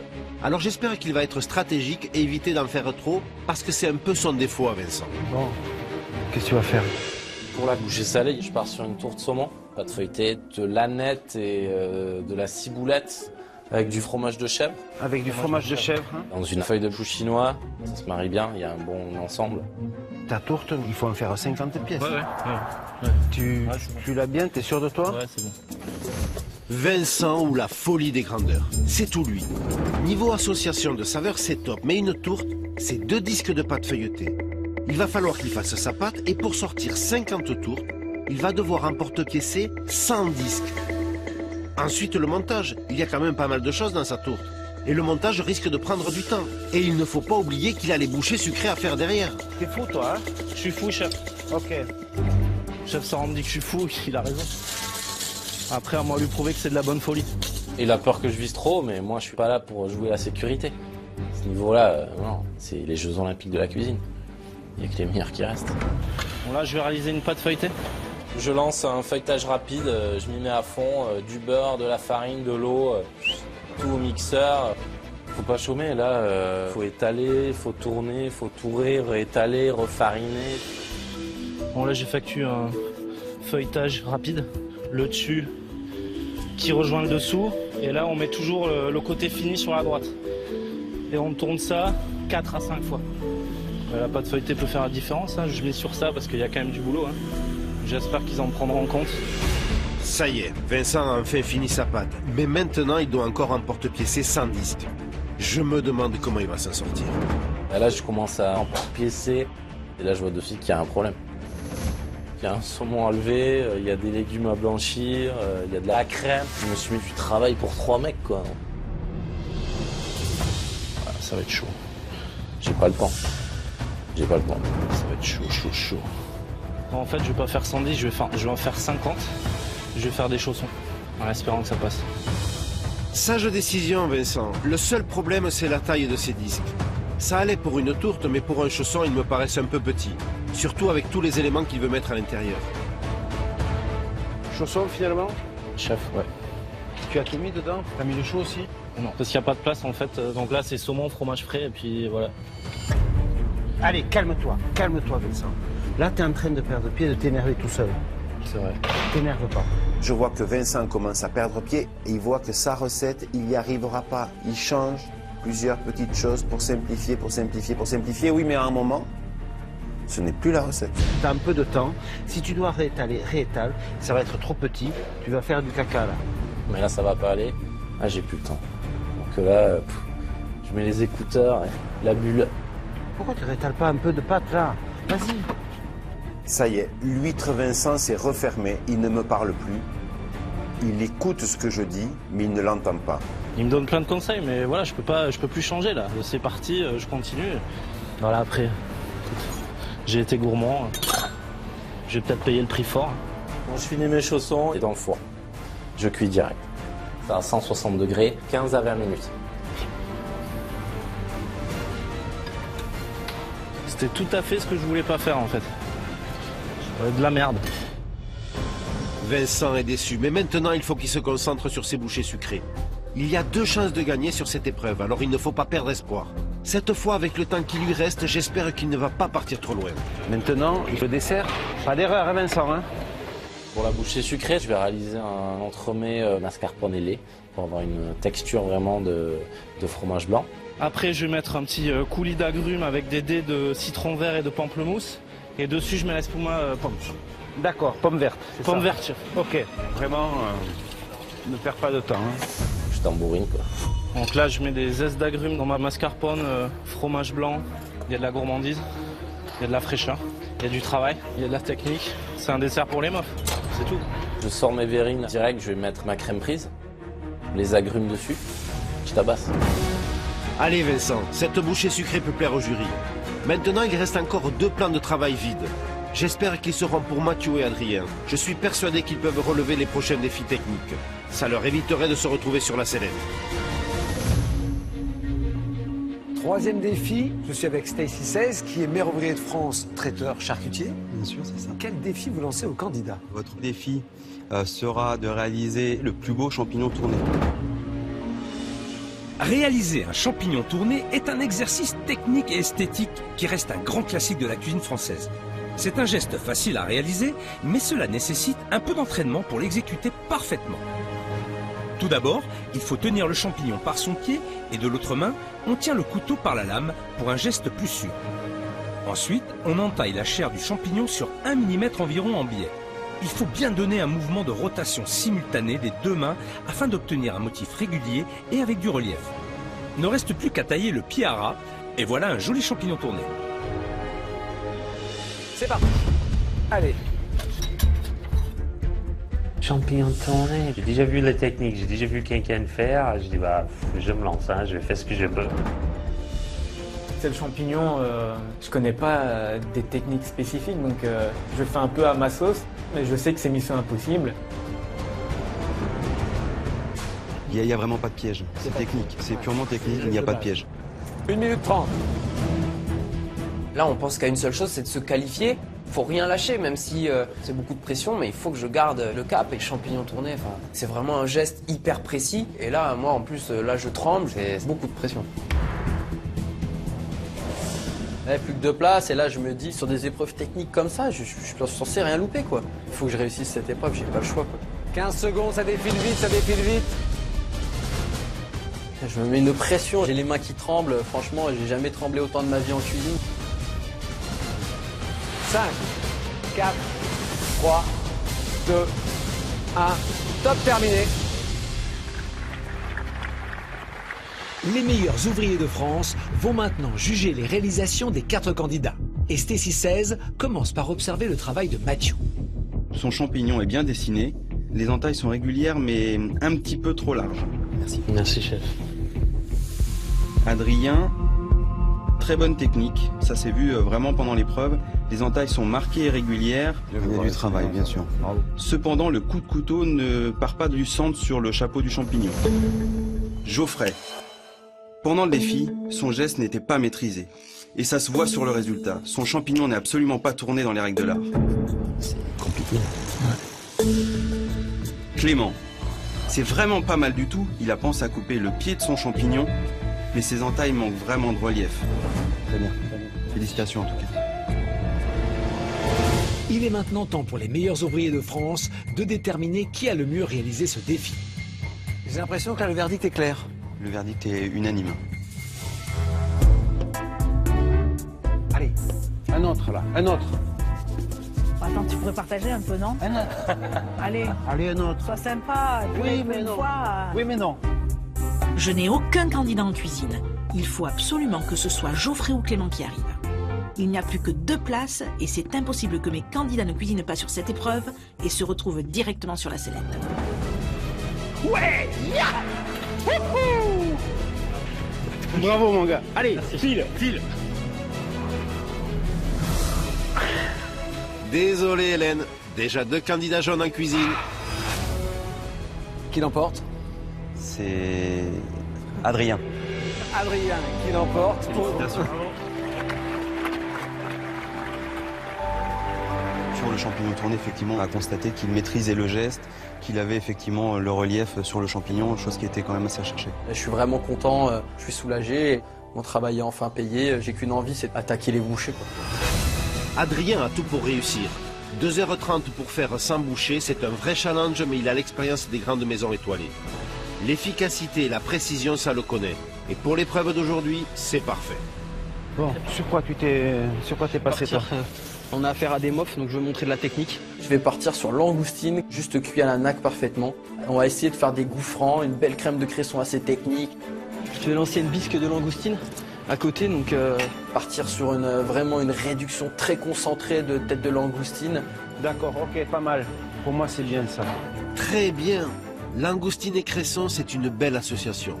S'il obtient une belle couleur verte avec son cresson, ça va mettre en valeur le rose nacré de sa langoustine. Ça peut vraiment être payant. À lui l'une des 2 places qualificatives. Là, je vais cuire mes feuilles de cresson, faire de la chlorophylle. Une fois que mon cresson est refroidi, je le mixe et après je passe tout mon contenu mixé au tamis. Il faut absolument enlever toutes les fibres qui sont contenues dans le cresson pour aller chercher justement cette chlorophylle qui est verte. Et après, je vais mélanger avec les queues de cresson infusées avec de la crème. C'est le truc technique. Là, il faut qu'on soit sur un beau vert cresson, avec beaucoup de goût. Ça y est, tu es presque là? Ah, chef. Sur le salé, je suis hyper confiant. C'est un bon plat, quoi. Langoustine, cresson, je suis sûr des goûts. Eh bien, moi aussi, je suis confiant. Sa crème de cresson écrevisse me met déjà l'eau à la bouche et ça pourrait bien séduire les meilleurs ouvriers de France. J'espère qu'il a une recette aussi prometteuse pour le sucré. Un dessert, qu'est-ce que tu nous fais? Je vais partir sur une chantilly. Je vais l'aromatiser avec une purée de mangue. Compotée de framboise, le tout garni dans un chou, avec un beau craquelin. T'as du taf, mon gars. Ouais, je sais. T'as du taf. Là, j'ai bien peur qu'il soit dans les choux avec sa recette sucrée. Pour le coup, il met la barre très haut. Il faut que tu me fasses des choux qui soient hyper réguliers, que les 50 ils soient parfaits au cordeau. Hein. Oui, chef. La difficulté du chou, ça va être dans le couchage et dans la régularité. Parce que finalement, un chou, c'est très simple. Pour donner des lettres de noblesse à un chou, ça va passer par la technique pâtissière. Hein? T'en as des ailes là aujourd'hui? Ah ouais, j'ai pas le choix, chef. J'ai pas le choix. Super. Faut que je vole. Allez. Quand t'as 100 meilleurs ouvriers de France qui viennent juger ton buffet, tu te dois de faire des choses extraordinaires. Tu vas, t'envoies du lourd, quoi. Je décide de lancer la pâte à choux. En plus, c'est des grosses proportions pour 50. Là, faut que je fasse 400 grammes environ 400 grammes de jaune d'œuf, donc faut pas que je me plante. J'ajoute lait, eau, farine, beurre, monté avec des jaunes d'œuf, bien travaillé dans la casserole. Je réalise ma pâte à choux, donc là, dessèche. Oh. Ah tiens, Philippe, ce qui m'embête, Philippe, c'est que tu n'es plus qu'un candidat. Ouais, donc tu t'ennuies. Alors, deux choses l'une. Soit tu viens pour prendre des conseils. Non, je veux voir qu'est-ce qu'il fait. Il fait un petit chou. Couchage du chou. Le couchage de chou, il faut qu'il... T'as l'habitude d'en faire? Non. Oh putain. Mais si tu t'ennuies, tu pourrais nous en faire un peu. Je suis pas certain que je te ferai les 50 identiques. Hein. Fait un les pavés. Donc, Bah mince. Je me dis voilà, même le chef Etchebest, un meilleur ouvrier de France, il trouve que c'est compliqué. Après, je pense que j'ai carrément sous le capot ce qu'il faut pour y arriver, quoi. Elle est où ma plaque? Bon, par contre, on ne veut pas que je me loupe, parce que si à la fin c'est de la merde, là je sais que je vais prendre un carton plein. C'est chaud. Je suis hyper stressé. 38, 39, 40. J'essaie d'avoir mes pensées bien alignées, bien correctes. Il y a du taf, quoi. C'est mon petit craquelin que je vais essayer de mettre dessus à la cassonade pour donner un petit côté croquant au chou. Je me donne le meilleur. Je suis à fond, je lâche rien du tout. Je fais chauffer mon four à 220. Je mets mes choux dans le four et je coupe tout. Le four est éteint complet pendant 10 minutes. Comme ça, les choux, ils ont le temps de pré-gonfler, de prendre une belle forme bien propre. Tac, je rallume. Je mets à peu près 12-13 minutes à 160 degrés. Et là, il gonfle et on n'ouvre pas la porte ni rien. C'est soit ça marche pas. Hein. Soit on a bien fait un bon appareil, soit c'est fini. Ciao bingo, quoi. Hein. C'est le moment de vérité. Je sors du four les choux. Putain. Et ben, pas de bol, quoi. 40 beaux choux, parfait. Et 10 choux sans craquelin. Ils sont complètement horribles. La ventilation, elle a fait sauter les craquelins au démarrage. Bon, ben voilà, hein. C'est la galère. Alors, t'en penses quoi, toi? Tu es content du résultat? Je pense que je suis chat noir ici. Je me dis, il faut tenter, il faut continuer. À l'intérieur, on va faire une belle crème, une compotée de framboise. Je l'ai goûtée, elle est bonne. Bon, les 50 choux ne sont pas identiques et ça risque de lui coûter des points. Mais au niveau du goût, je lui fais confiance, ça peut le sauver. Bon les gars, là vous êtes deux, il y a une chance sur deux de l'emporter. Et en fait, il y en a un qui va remporter le salé et l'autre le sucré, ok? Ah oui, chef! C'est ça, Michel. C'est beau d'y croire. Moi, je n'ai peut-être qu'un candidat, mais il est tellement bon, Camille, qu'il va gagner au moins sur l'une des deux bouchées. Allez, vous avez des meilleurs ouvriers de France à convaincre, hein? Vous avez des jurys d'exception aujourd'hui. Soyez à la hauteur, s'il vous plaît. Soyez à la hauteur, ok? Allez! Place au dernier défi. Pour Clément, Geoffrey et Mathieu, c'est leur dernière chance de pouvoir cuisiner sur cette épreuve. Seul l'un d'entre eux pourra réaliser 100 bouchées pour les 100 meilleurs ouvriers de France. Les deux autres se retrouveront directement sur la sellette. Je vous présente Pierre Mirgalet, meilleur ouvrier de France, mais aussi président de la Confédération nationale des pâtissiers de France. Quel défi vous lancez aux candidats? Donc on va vous demander de foncer une tarte et de la chiqueter. Le fonçage et le chiquetage de pâte sont des gestes qui paraissent simples et pourtant ils nécessitent un savoir-faire précis. Pour foncer une tarte, il faut tout d'abord placer la pâte au-dessus du cercle. Puis avec les deux mains, positionner la pâte dans le cercle pour qu'elle touche le fond et les bords. Avec le pouce et l'index, on pince la pâte partout dans le cercle pour ne laisser aucune bulle d'air et aucun pli. Cela créerait des trous dans la tarte cuite, ce qui ne plairait pas du tout à ce jury exigeant. Pour enlever le surplus de pâte, on passe le rouleau sur le cercle pour une découpe très nette. Ensuite, pour chiqueter une pâte, on utilise traditionnellement une pince à chiqueter. Le geste consiste à pratiquer de petites entailles régulières et obliques sur les bords. Cela donnera un bel aspect visuel. Enfin, on termine par piquer le fond de tarte. Cette action évite la formation de boursouflures sur les préparations en cours de cuisson. Et voilà une belle pâte à tarte. Messieurs, c'est la dernière possibilité de participer à l'épreuve. Attention, c'est parti.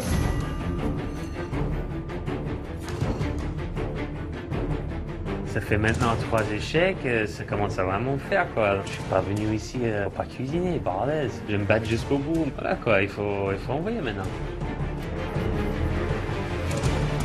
Là, il y a un déclic qui se passe et il y a une rage qui est en train de naître. Là, j'ai pas le choix, je vais tout faire pour gagner. Oh là là. Il y a encore une place à prendre. Il faut pas que je lâche, il faut que j'arrive à me qualifier sur ce dernier défi. J'essaye vraiment de faire quelque chose de propre. Des fonçages de tarte, j'en ai fait une centaine dans ma vie, hein. Franchement, il n'y a pas de problème. Et maintenant, il faut chiqueter. J'ai commencé à presser la fourchette autour de la pâte pour faire quelque chose de joli. Je connais pas la technique. Je décide d'abaisser la pâte comme si je faisais une tarte pour ma copine finalement. Donc j'essaie vraiment d'avoir un beau petit boudin tout autour de ma croûte pour pouvoir, à la pointe de couteau, faire un petit décor. 3, 2, 1, top, c'est terminé. Allez chef, vous allez pouvoir aller regarder le résultat. L'élite de la gastronomie française s'apprête à désigner le dernier vainqueur des défis techniques. Pierre Mirgalet commence par observer le travail de Clément. Bien. C'est un beau travail. Les bords de sa pâte sont jolis et bien épais et le chiquetage régulier. En revanche, il manque le piquage et les traces de doigts, c'est en trop. Mathieu, il a fait l'erreur d'utiliser une fourchette pour faire son chiquetage. Et le résultat est clairement insuffisant. En plus, le fond de sa pâte n'est pas régulier. On est bien loin du travail d'un mof. Geoffrey. T'as jamais fait du chiquetage? Non, non. Pour son premier chiquetage, c'est pas si mal. Et c'est le seul à avoir pensé au piquage de son fond de tarte. Le candidat qui aura le mieux réussi le fonçage et le chiquetage de la pâte sera le dernier à pouvoir se rendre en cuisine. Les deux autres candidats ne cuisineront pas et se retrouveront sur la sellette. Alors la victoire se joue comment? Il y a quand même un candidat qui se détache des autres.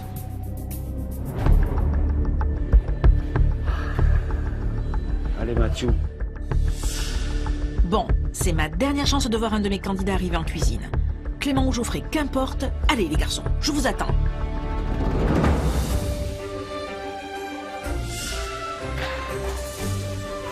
Ah, voilà mon Clément, je suis ravie. Allez. Qui l'emporte? Clément. Clément. Qu'est-ce qui a fait la différence? En fait, la différence, c'est que la pâte est beaucoup moins fine que sur les autres candidats sur les bords, hein, parce que si elle est trop fine, eh bien, évidemment, elle est aussi là pour retenir le contenu de la tarte. Donc, il a rempli la mission. Je suis content d'être qualifié, c'est sûr. Mais le plus dur reste à venir, quoi.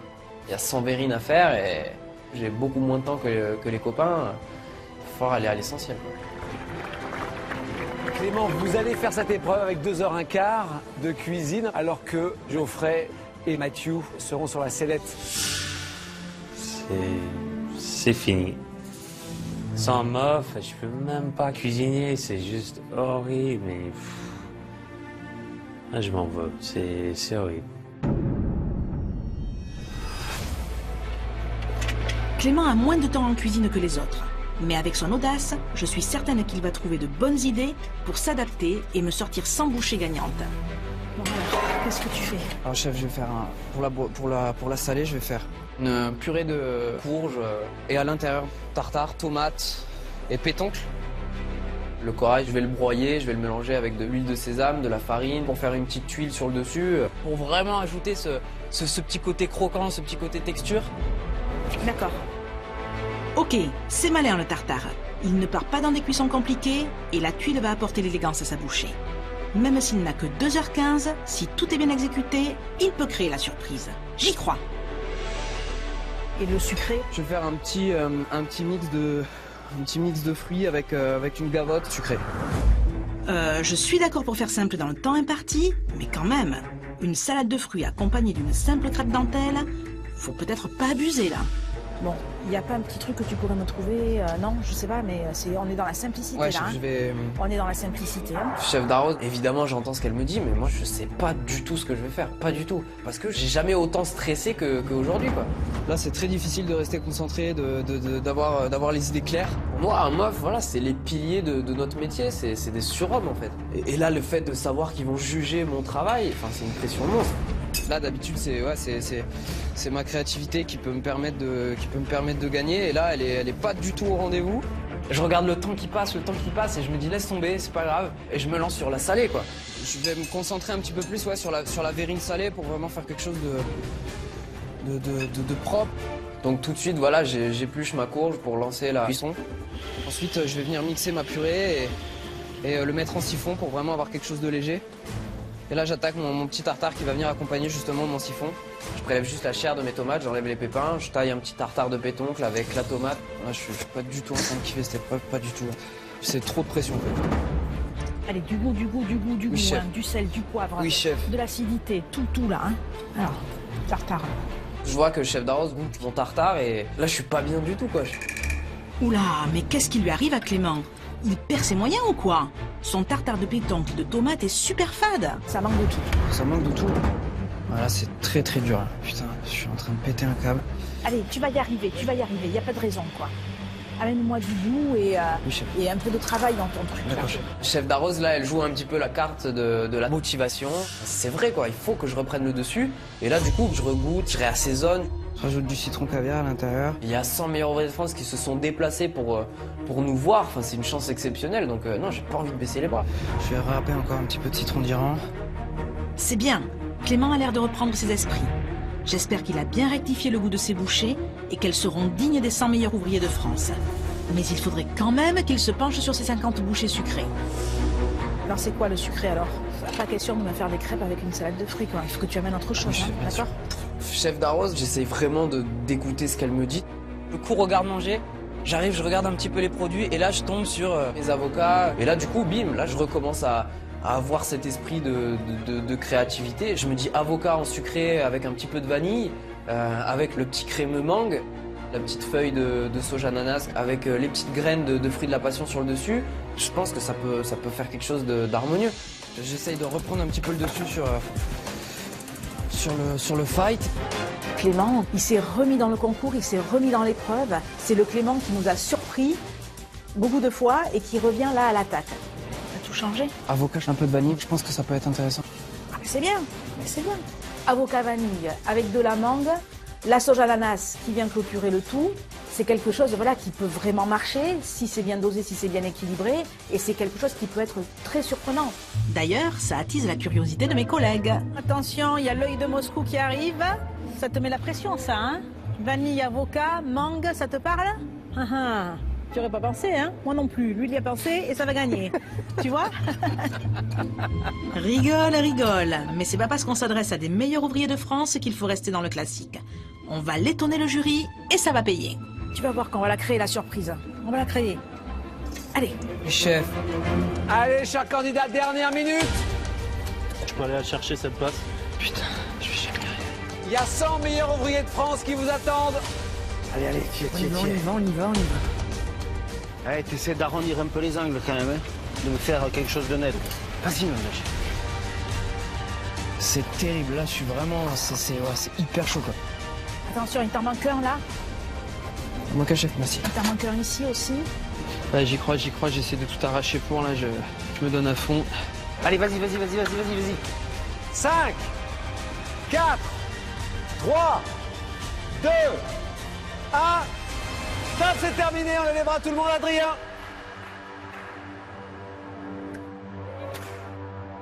Allez, c'est bien. Allez, va, ça va, tu t'es bien battu. Bravo.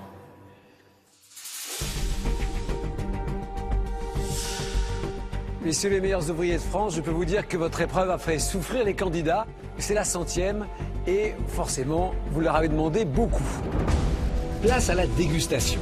Nos prestigieux jurés vont maintenant goûter les 100 bouchées gastronomiques réalisées par nos 4 candidats. La dégustation étant à l'aveugle, ils ne sauront pas qui parmi eux a eu plus ou moins de temps pour cuisiner. J'espère que ça va leur plaire. Maintenant que c'est à eux de trancher, on verra. À l'issue de la dégustation, les meilleurs ouvriers de France voteront pour la meilleure bouchée sucrée ainsi que la meilleure bouchée salée et désigneront donc 2 vainqueurs qui se qualifieront directement pour la semaine suivante. Les autres candidats rejoindront Mathieu et Geoffrey sur la sellette. Chaque chef devra alors décider, parmi ces candidats non qualifiés, lequel il envoie en dernière chance. Alors on va commencer par les bouchées salées. La première, petit poêlon d'anguille fumé et gel de betterave. J'espère vraiment que je vais être coup de cœur sur cette bouchée salée. Je suis sûr que ça marche, les goûts sont là. Donc j'espère que ça va être bon. C'est joli, c'est joli. C'est bien fait. C'est agréable, c'est féminin. Il y a des couleurs. Support original, bien trouvé. C'est fin, on a envie d'y aller, on a envie de plonger dedans. Là. Ah, c'est original, hein. Bon assaisonnement, bien salé. Je trouve qu'il y a un bel équilibre. On est entre l'acidité, le sucré et le salé, parce que tu as un côté sucré qui arrive derrière, très léger. Il a osé plein de textures, très intéressant comme saveur. Là. C'est très là. Tiens, on a envie de faire ce que tu viens de faire là. Regarde. Je vous propose de passer à la deuxième bouchée, courge aérée et pétoncle en 2 façons. J'ai eu moins de temps que tous les autres. J'ai essayé d'aller au plus efficace et j'espère que ça va passer, quoi. La présentation est intéressante. La petite tuile croquante dessus, je trouve ça que ça fait un peu élégant, ça donne un peu de style. On sent le citron et que le citron. Moi, le côté acide ne m'a pas dérangé. Par contre, la pétoncle, elle est où? Moi, j'ai pas retrouvé la pétoncle. On ne peut que remarquer quand même que les bouchées qu'on est en train de déguster, il y a quand même du travail. On sent qu'il y a de la passion quand même derrière. Troisième bouchée, langoustine juste nacrée, jus de langoustine et émulsion à la crème de cresson. Je suis quand même assez satisfait parce que j'ai 3 ingrédients qui goûtent super fort, quoi. Franchement, si quelqu'un me bat sur ça, c'est qu'il a dû placer la barre un chouille plus haut, mais là, je sais que ce que j'ai là, c'est bon. Visuel, bon, c'est très coloré avec la couleur verte qui prédomine. On voit que c'est un coulis langoustine cresson, ça peut marcher.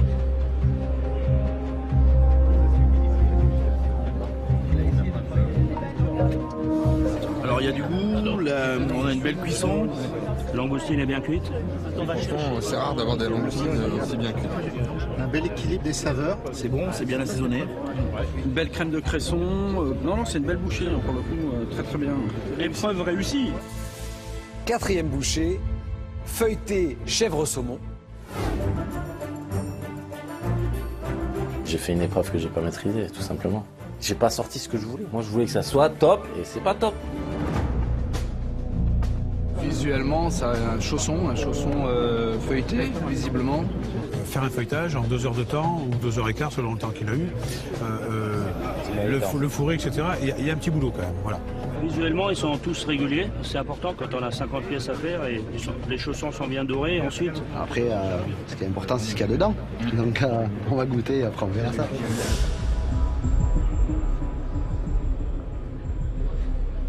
Le feuilletage est bien, un petit peu manque de cuisson. Le chèvre est vraiment dominant sur le saumon. Mais bon, c'est une bouchée très agréable quand même à manger. C'est sympa en bouche, mais par contre, on reste quand même sur un manque d'assaisonnement.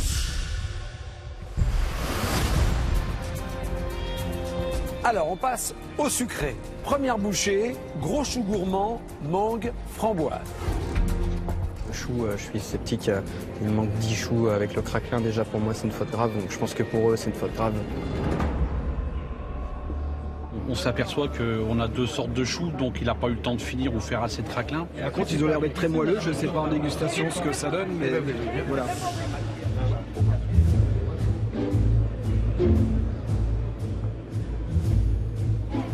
La bonne surprise, c'est la dégustation. On a une crème qui est légère, qui est bien équilibrée en goût. La framboise vient un petit peu chatouiller les papilles. En goût, c'est pas mal. Ils sont très moelleux, Le chou est gourmand, le chou est léger, moi j'aime bien. Il a su exploiter les produits, bravo. On passe à la deuxième bouchée. Panna cotta, estragon et basilic et rhubarbe pochée. La bouchée sucrée, je pense que cette petite rhubarbe pochée dans un sirop, ça va faire la différence. Le visuel, appétissant. C'est vrai que c'est assez avenant, c'est assez gourmand. Puis c'est un peu généreux, donc la gourmandise, c'est aussi de la générosité. Voilà, ça donne envie, j'ai envie de goûter vite pour savoir ce qu'il y a dedans. La rhubarbe, elle amène cette texture un petit peu croquante et acide, donc c'est hyper intéressant. Et je trouve que c'est réussi, ouais, c'est bien. Il se passe quelque chose, ça m'a donné un peu d'émotion. J'aime bien la rhubarbe crue, la texture et tout. Et là, j'en ai pris un deuxième pour être honnête. Voilà. Troisième bouchée, chers meilleurs ouvriers de France, mousse de fromage blanc agrumes. C'est assez simple, hein. Je suis parti sur des choses fraîches et goûtues, donc je pense que ça peut plaire, ouais, c'est pas mal. Le contenant est un peu grand par rapport à la bouchée, donc il y a une disproportion déjà du contenu et du contenant. Ce qui est quand même impressionnant, c'est le manque de régularité. Parce que si on prend celui-là, on ne voit pas du tout d'orange. Celui-là, il est rempli d'orange. Et celui-là, c'est une salade. Et là, on a l'impression que ça a été fait un petit peu à la va-vite.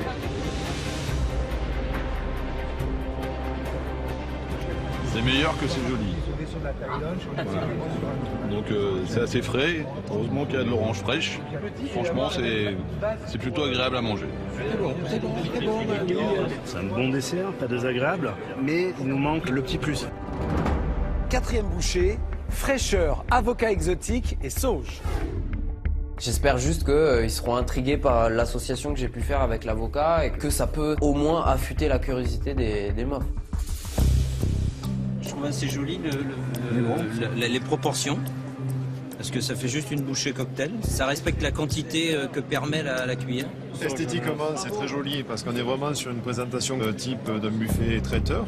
C'est bien aligné, c'est bien exécuté. Il y a quand même un petit peu de couleur qui donne envie de croquer dedans. C'est très doux au palais. L'acidité en fin de compte, elle n'est pas si présente que ça, elle est très, très délicate, quoi. Il y a des jolies couleurs, on se dit tiens, ça va être sympa. Et on n'a pas le peps à la dégustation. Il manque un flash. Quoi. Il y a de l'idée, il y a de l'originalité, mais voilà, à travailler.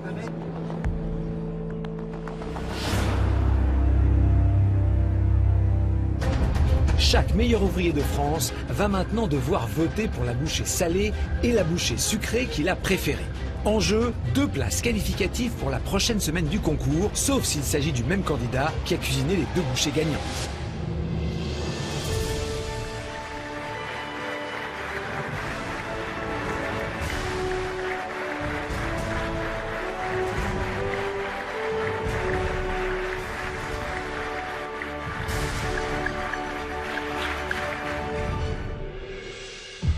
Michel Roth, globalement, belle épreuve, malgré le stress des candidats. Oui, on a bien senti le stress des candidats, ça se comprend avec un jury exceptionnel comme aujourd'hui. Mais on a vu de très belles choses, des réalisations avec de la technique, de la tradition, de la créativité, de la fraîcheur, du goût, des saveurs. Tout ce qu'on attend lors d'un concours ou une épreuve de meilleur ouvrier de France. On va commencer par la bouchée salée. Alors Michel, je vais vous demander de donner l'intitulé de la bouchée qui l'emporte. Alors la bouchée que le jury des MOF ont choisi.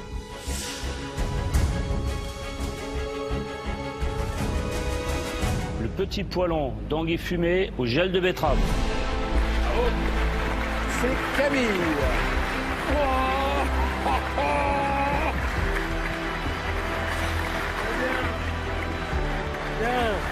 Super. Qu'est-ce qui a fait la différence? C'était original. Il y avait de la créativité, il y avait ce côté terre-mer fumé de l'anguille qui a amené beaucoup de subtilité dans le plat et aussi de la gourmandise. Tout ce qu'on aime chez les meilleurs ouvriers de France. Je suis au bord des larmes, quoi. C'est juste exceptionnel. J'ai su donner du plaisir à 100 meilleurs ouvriers de France sur ma petite bouchée d'anguille. Là, pour moi, c'est comme si j'avais gagné Top Chef. C'est mon rêve de pouvoir participer un jour à ce concours. Pour l'instant, moi, le bleu, blanc, rouge, je l'ai juste autour du poignet et j'espère un jour pouvoir... Je vais demander de le garder. J'espère que ça va lui porter chance. Camille est qualifiée pour la semaine prochaine. Il reste une place qualificative, bien sûr, sur la bouchée sucrée. Pascal, je vais vous demander de nous donner l'intitulé de la bouchée qui l'emporte sur le sucré. Alors la bouchée gagnante aujourd'hui, sucrée. Panna cotta, estragon, basilic. C'est Camille. C'est Camille qui l'emporte.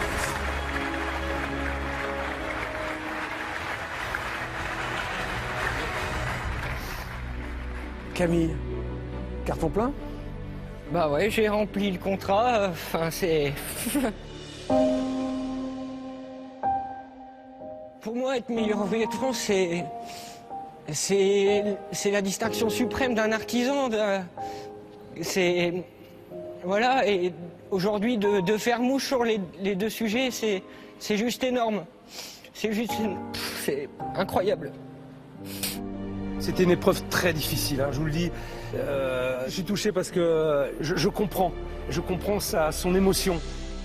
Je suis fier de toi. Maintenant, il faut aller au bout, quoi. Il n'y a pas le choix. Hein, d'accord? Et je vais tout faire pour que tu y arrives, mon pote. Hein. D'accord? Bravo Camille, carton plein. Vous êtes qualifié pour la semaine prochaine. Je vois et je devine la déception des autres parce qu'ils se sont donnés, ils ont mouillé la veste aujourd'hui. Mais voilà, on se retrouve Adrien, Vincent, Clément pour l'épreuve suivante. Je voudrais très chaleureusement remercier les 100 meilleurs ouvriers de France qui sont venus pour cette 100e de Top Chef. Bravo. Merci, nous sommes très fiers de vous avoir eu avec nous. Merci beaucoup, messieurs. C'était un honneur pour nous de vous avoir avec nous. Merci. Tout de suite, découvrez qui va s'affronter lors de la dernière chance et qui sera définitivement éliminé du concours.